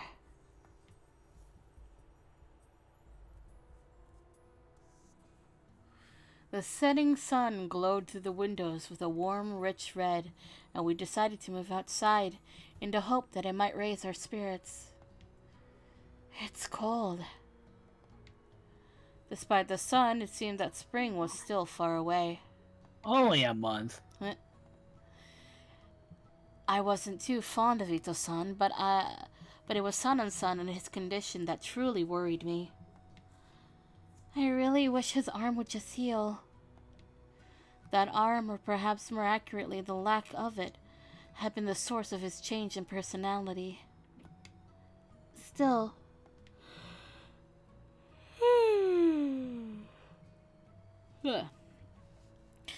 As nice as it would be for Sanan-san's arm to simply start working again, that seemed like the stuff of a child's fable, not real life. That was when I remembered. If push comes to shove, he'll just have to take it. I don't think Sanan-san's just gonna give up. Don't jinx him, Soji. It's gonna look bad if officers start joining the Corps. The Shinsengumi had some sort of something. I didn't know what it did, exactly, or even what sort of thing it was, but from the way they all talked about it, there were some manner of very unpleasant side effects. No, wait, I do remember something. Yes, from what I heard, it seemed that it has the capacity to heal wounds, and had something to do with the core. And it's also something I'm not supposed to know about. If they learned how much I picked up, or what I'd put together on my own, I had no doubt that I would be in serious trouble. It was possible that they would even kill me. Still, if I could figure out any of it, perhaps I could do something to help. I'm the daughter of a well-educated doctor, after all. I like to think that a yawn happening. I like to think that I had a little more knowledge of medicine than the average person. The question remained then, what should I do? I don't know. Maybe investigate? Return to my room.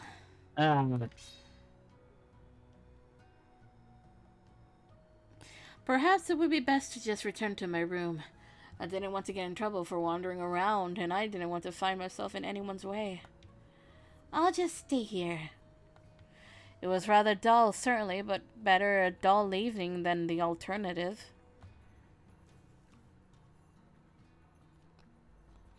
Just as the sun dipped below the horizon, the compound exploded with activity. Had something happened? I waited for a few minutes for the activity to settle down, but it did no such thing. Something was wrong. I could feel it.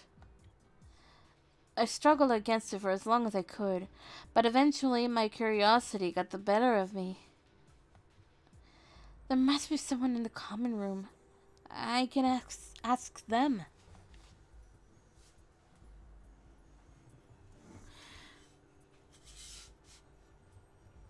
Well, To think that Simon would have done this to himself. Didn't I tell you not to let him out of your sight? Was that part was some part of that difficult to understand? Hijikata-san's voice echoed out from the common room, quietly furious. I tried to get their attention, but instinct had driven me to the very corner of the room, and they neither saw nor heard. I didn't see him leave his room, but come on, how was I supposed to know he was gonna do this? He's in charge of the stuff, so he could have gotten it easy enough. Sure, but he didn't look like he was carrying anything. Nagakura was angry, certainly, but it wasn't all directed outward. I guess we would have known if he'd taken any, but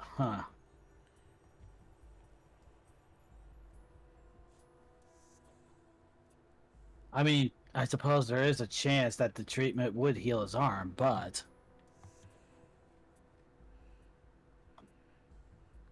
it didn't work, did it? Everyone who took it went crazy. At last, I began to understand. Sanan-san had taken some of whatever treatment it was the Shinsengumi were so desperate to keep secret.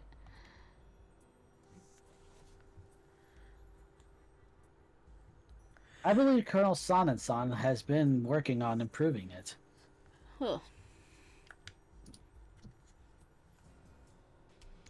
He had hoped to repair his arm before it had deteriorated too far. Perhaps he felt it was finished, or at the very least close enough. He gave a small shrug. Whatever the case, when he realized he had failed, he ignored Soji's counsel and attempted suicide. Suicide? The words were past my lips before I'd even thought them. As one, all eyes in the room turned towards me. Just what the hell are you doing here? It was an accusation, not a question. The longer his cold gaze kept me pinned, the tighter my throat became, until I could barely breathe, let alone speak. The strange combination of anxiety, suspicion, and animosity that I had felt before, on the night I first come to the headquarters of the Shinsengumi. Now, as then, I understood the meaning of that gaze. They were deciding whether or not to kill me. Oh, jeez. I think it's time you told her what's going on. She's Kodo's daughter, after all. She has a right to know. I felt my eyes go wide at the mention of my father's name. Yeah, why is that in Kondo-san's text box? I don't know. Hijikata-san's gaze slid to Kondo-san and he looked as if he'd eaten something unpleasant. After a moment, however, he gave a long, exasperated sigh and turned back to me. The Shinsengumi doesn't need you. What? There's a chance you'll help us find Kondo, but even if without your help, we'll find him eventually. A minor setback at least, or at worst. Although it wasn't their primary duty, the Shinsengumi had the Watch for when a manhunt was necessary. The Watch, an organization that monitored internal Shinsengumi affairs and conducted external covert reconnaissance. They reported directly to Commander Hichikata-san. Blah, blah, blah. Someone who knew the target, such as myself, would make their job easier, but that was all. I was no more than a means to an end, and one of questionable value at that. He was right, they didn't need me. You do anything weird, I will kill you. I'm about to tell you what's going on here. But keep in mind that your life is in our hands. I swallowed. Then you aren't going to kill me? Yoshikata-san narrowed his eyes. My brain is shutting down. Oh okay. No, that's bad. It's only been nearly 2 hours. Yeah. We aren't going to kill you yet, but don't think that means you're in the clear. Oh. That was so... Thank you. Thank Mitch. It was sort of acceptance. It was a sort of acceptance. I was glad, I suppose, that I wasn't going to be killed, but I was still far from happy. I'd been with the Shinsengumi for nearly a year, and my position with them hadn't changed. It shouldn't have surprised me, but for some reason, that truth cut deep. We never told you, but Kodo-san was here because he was developing a treatment. You mean... I chose my words carefully. The one that Sanon-san took? When Kondo-san nodded, it was as if there was a great weight resting on him. It was first brought to us by one of the Shogun's men. He explained that the concoction was said to have come originally from the west. Apparently the Shogun had ties to countries across the ocean. It was a foreign drug of sorts that would tremendously augment a man's strength and ability to heal. Moreover, he continued, it had the capability to increase its man's strength tenfold, though the increased strength would make him slower. It also granted incredible healing powers, but piercing the heart or brain would still kill. But all of this came at a cost. The mind of any man who drank the concoction. It made sense now that I thought about it. That must have been what they meant by bloodlust. It was Kodo-san who experimented on the warriors of the Shinsengumi in an attempt to improve the drug. By diluting it, he was able to reduce the madness it brought to a more manageable level. My father was experimenting on people? Surprise! I suspected that my father had been involved in whatever the Shinsengumi had been hiding from me, but to discover that he had been experimenting on people, making them go mad, it was almost too much to bear. Then, that night in the alley? Harada-san nodded. Yeah, we keep the guys who had been taken in the Maekawa house. Maekawa. Maekawa, huh? We keep the guys who've taken it in the Maekawa house. I think it is Maekawa. No, sorry. My brain is confused because Maekawa, they're in Nambu House, not Maekawa. Did they change it? I guess. Maekawa, a samurai family who owned the estate adjacent to the Agi family. They also allowed the Shinsengumi to house troops on their estate. Well, damn. Hold on. No, I'm pretty damn sure. Maekawa is where, like, Takeda and the soldiers live. And Nambu is where they have the Furies. So long as they don't get any blood, they stay pretty calm. If they were powerful but lacked any skill or technique, then it was a simple thing for the captains to deal with those who got out of line. The Shogun's man told us that we were supposed to keep all of this under wraps. In the Yagi house, we lived side by side with the Yagi family, which meant the rank and file soldiers weren't allowed to live there as well. The Mayakawa family, by contrast, had fled their house as soon as the Shinsengumi had arrived, making it the perfect place to conceal the soldiers who'd gone mad. Alright, we've told her enough. We need to think about Sana-san. His words made it clear that my education was at an end. Oh no, no more education! He managed to find it after Kodo-san left, so there's a chance he won't lose it. Well, yeah, but I mean, look at him. He's practically dead. That's right. Hadn't Sana-san tried to kill himself? Well, if that crap actually does what it's supposed to, then that cut isn't going to kill him. Ijikata-san's voice was low, almost a growl. Even from across the room, it felt like I could hear his teeth grinding. Kondo-san, can you keep an eye on him?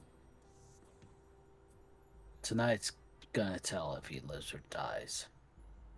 Or goes crazy. Very well, Toshi. Soji's with him, right? Kondo-san nodded towards Hijikata-san as he stood and made his way to Sanan-san's room. Don't let anyone near Sana's room, especially Ito-san's men. Ito and his men weren't terribly fond of the shogun, so it stood to reason that Hijikata-san wouldn't want them finding out about the shogun's secret experiments. Even apart from that, however, it was clear that Hijikata-san and the rest of the captains trusted Ito-san about as far as they could throw him. Ito football, everyone.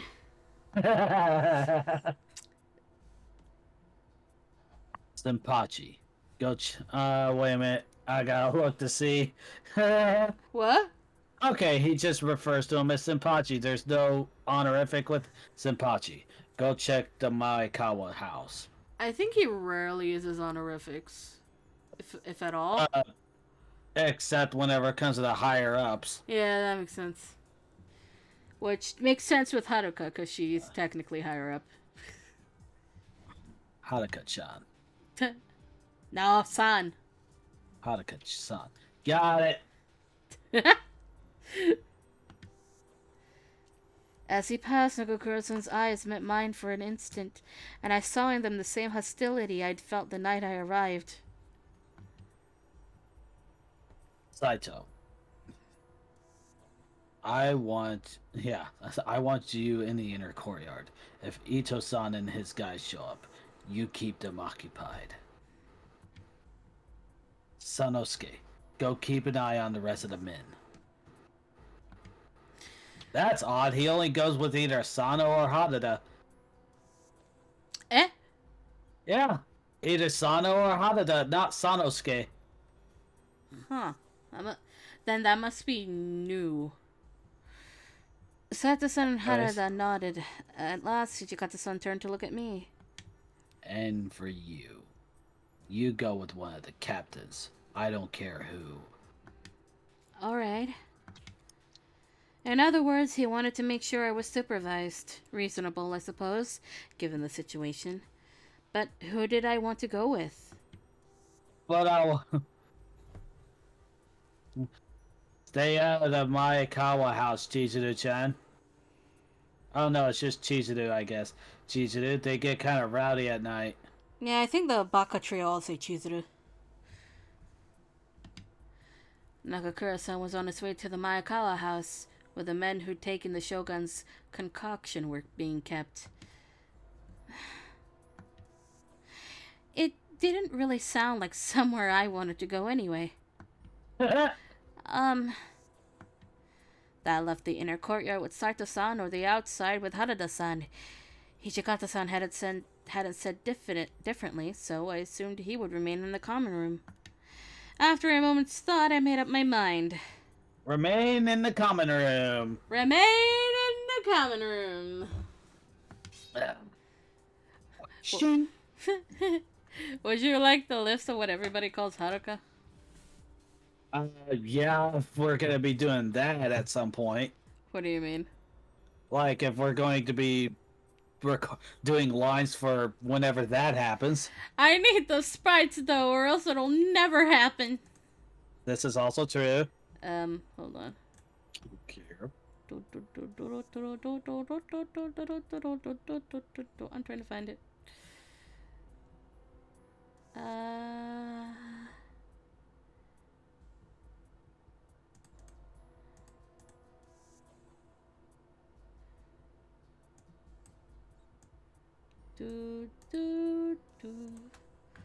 It's a long list. Saito-san and Harada-san had already left. Yes, they did. Holy shit. I said it was a long list. Yeah, you did. Because I gotta consider everyone. Yeah, you did. The common room grew more and more uncomfortable the longer I sat, much more so than I'd anticipated. Not that I bore him any particular ill will, more that I simply didn't know what to do.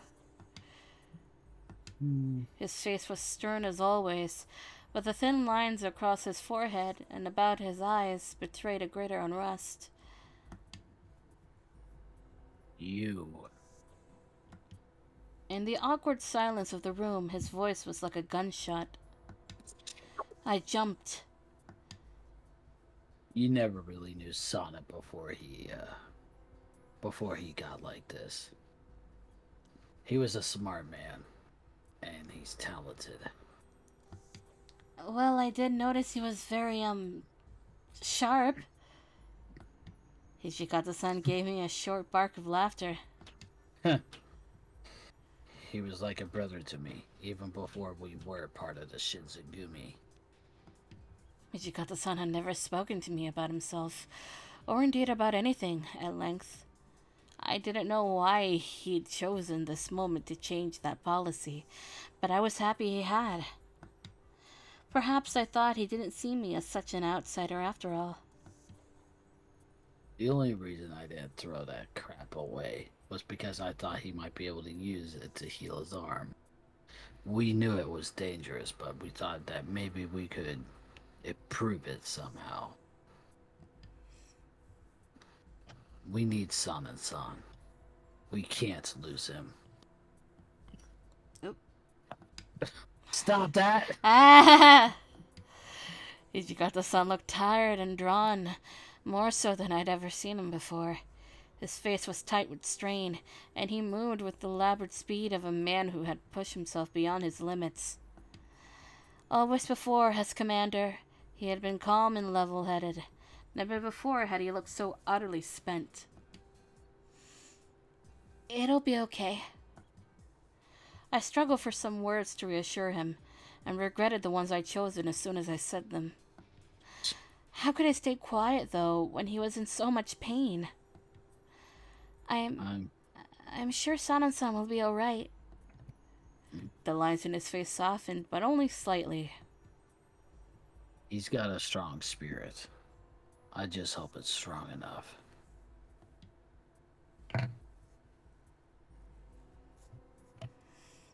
At long last, morning came. One by one, the captains returned to the common room, tired and bleary-eyed from their long night.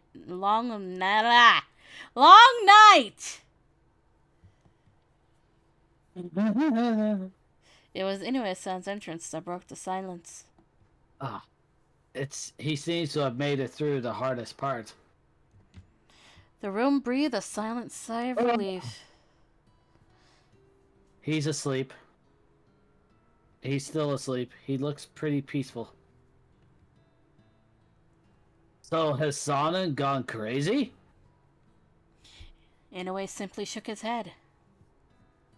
We don't know for sure until he wakes, but he looks like just like he always has. That was when the door slid open. Ohio Moss, everyone. The tension that had relaxed at Inoue-san's entrance pulled tight as a drum. Oh no. Oh no.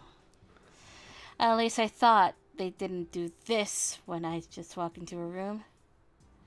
Wait, at least I thought they don't do this when I just walk into a room. Then I realized I was comparing myself to Ito-san and wondered why on earth I would do something like that. My, you look all rather glum. Something to do with last night's excitement, I presume? Thanks, Mage. Thank you, Mage. Here's looking at you, kid.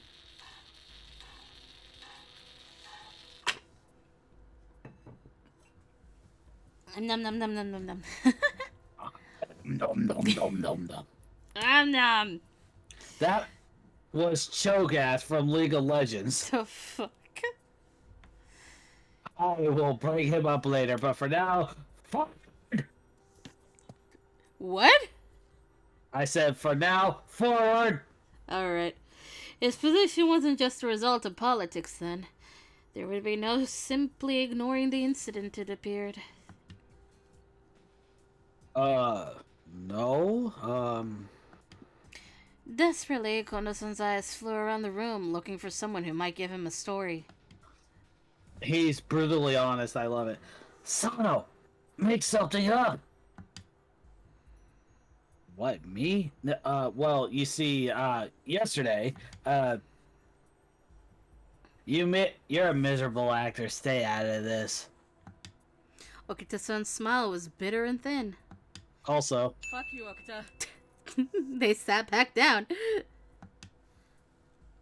how about you leave the explanation to someone who could string two words together, hmm? He looked at Saito-san expectantly, and the other man nodded once. As you suspect, Deputy Commander Ito-san, there was an incident yesterday here at our headquarters. Furthermore, he continued, the situation was grim. Saito-san then proceeded to outline as much of the truth as he could, his eyes never wavering from Ito-san's face. We do not wish to trouble you with such matters just yet, Deputy Commander. By way of apology, he made a short bow. If you wish, I would be happy to provide you with a more detailed report this afternoon. Oh my! Ito-san's eyes narrowed and he looked slowly around the hall, a mischievous smile playing about his lips. Very well. I comprehend your situation. I shall look forward to receiving the details this evening. With another strange smile, Ito-san stood, nodded slightly, and left the room. Feels like he might let it slide this time. Maybe he just liked it how Saito handled it. What? Saito-san had been respectful and, at least on the surface, forthcoming, but of which had likely pleased Ito-san, both of which had likely pleased Ito-san, but what had he meant about letting it slide? He knows. We shouldn't have let him see all of us together. I looked at him confused. The only man missing was Sonnen. It wouldn't take Ito long to realize that something's happened to him. Oh. Sonnen-san. When Ito-san had likely guessed at what had taken place, but decided not to press the issue. I'm going to read that again because it made no sense in my head. Then Ito-san had likely guessed at what had taken place, but decided not to press the issue. I was beginning to see what Kondo-san saw in him. There was certainly no doubt that he was clever and observant. I had looked up just in time to see Sonnen-san shuffle through the door. His face was pale, but apart from that, he looked much like he always had. Sonnen-san, are you sure you should be up and about? Sonnen-san's only response was a small, sad smile. I'm Only a little tired. A side effect of my new condition, I suppose. Those who have taken the draught often find that working during the daytime hours is especially taxing. In other words, it was working. Sanansan was already transformed. I am no longer a human being. He smiled. Who cares what you are? You're alive! That's good enough for me! I could see the beginnings of tears well up in Kondo-san's eyes, but the rest of the men were more reserved. They were happy to see their friend alive, but what had his resurrection cost him? So, your arm's better, I'm guessing? I haven't fully recovered yet, so I would withhold any final judgment. But He lifted his left arm, the arm that the day before had hung limp at his side, and flexed his hand. it seems to have been healed. At the very least, it's no longer a hindrance. Thank goodness. If he had gone through all of that just to find his arm still lame and useless. Lame? Yeah, Okay, that's a choice of words. not lame as in uncool, but Yeah, but like, it's a weird choice of you words. can't go out in the sun with us though, right? Will you still be able to fight? If daylight drained one's energy, then living a normal life would be difficult enough. Never mind fighting alongside the Shinsengumi. Best you simply say I died. His voice was calm, almost careless. From now on, I will serve in the Corps to remind them and us that success is possible. What? Have you lost your mind? Do you know what you're saying? I do, of course. Do you, Nagakura-san? Kun. Nagakura... Kun. Nagakura-kun. I guess, Nagakura-kun. It is, because he's younger.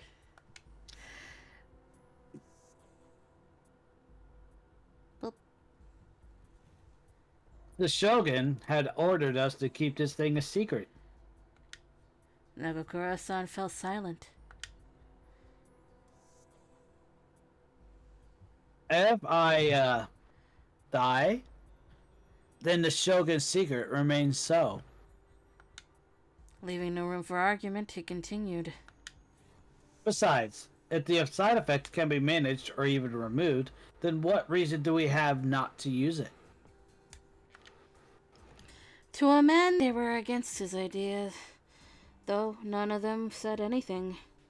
Who would want to co-sign a friend to a life of secrecy, lived in the shadows? Wait, what? Sorry. Can you go back to see what that was? No, that was just me pressing the button that gets rid of the text box. Oh, we were given this task by the Shogun himself. Sanan's suggestion might not have been pleasant, but it was logical. The drug was dangerous, yes, but if it could be refined, the side effects removed, it would be a powerful tool, a powerful weapon. I suppose this is our only choice. And with this word, it was decided. Well, this is what you asked for, San. Make sure you don't screw it up.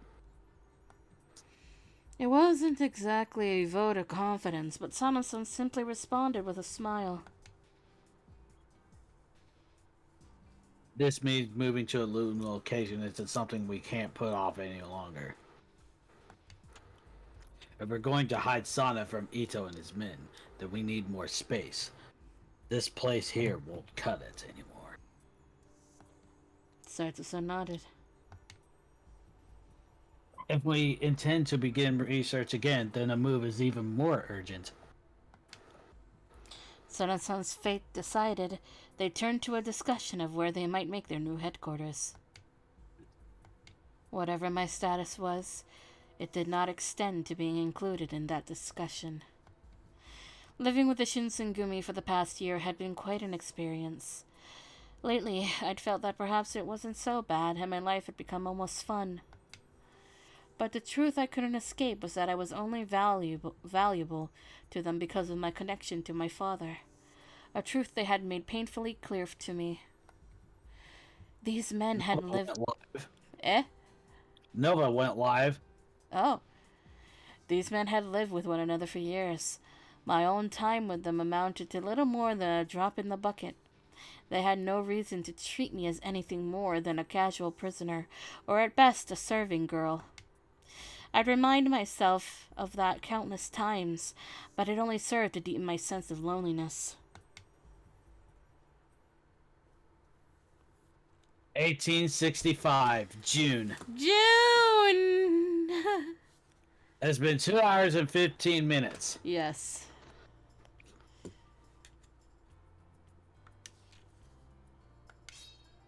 I'm gonna save. Saving is a good idea. But the question is, do you want to continue? I think it's time to spin a wheel.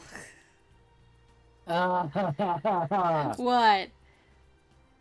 Alright, let's go. Let's see. Yes.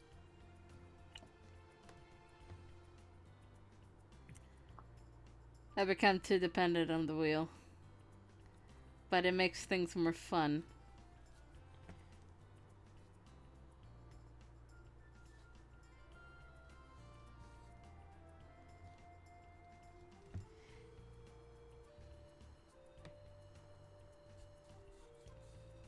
Ba, ba. Thanks, Mitch. I need this. Alright, let's spin.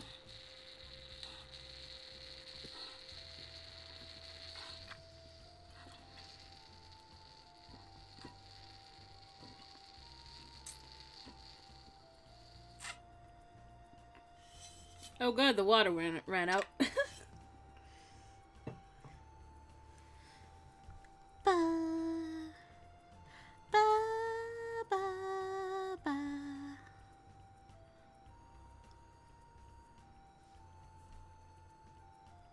And the wheel has decided on calling the stream. Oh, we're ending it? And it was all call to stream. There was no continues at all. Oh, okay. So the wheel has spoken. So since we have already saved, who are we rating? Good question. Because Yukina and Nova are both playing right now. Oh, should we spin the wheel for that as well? Oh my god, woman! I'm kidding. I was gonna do Nova. Okay. I'm gonna do Nova. Then we go find them. What's He's Nova? playing Blaze right now too. Oh, sweet. All right. And he's playing my girlfriend, or somebody's playing as my girl. At least it looks like her. It looks like Saber from Fate Stay. It's S. Anyways. Oh, it's S. That's S. Okay. That's S. Okay. Yeah, that's S. Okay. Anyways, tomorrow is going to be what? Hi-Fi Rush in the afternoon, and then more of this at night. That's it. All right. That's it. So, please drink water. Have a good day or night. Don't die because you didn't drink water, and we'll see you later. See you tomorrow. Bye.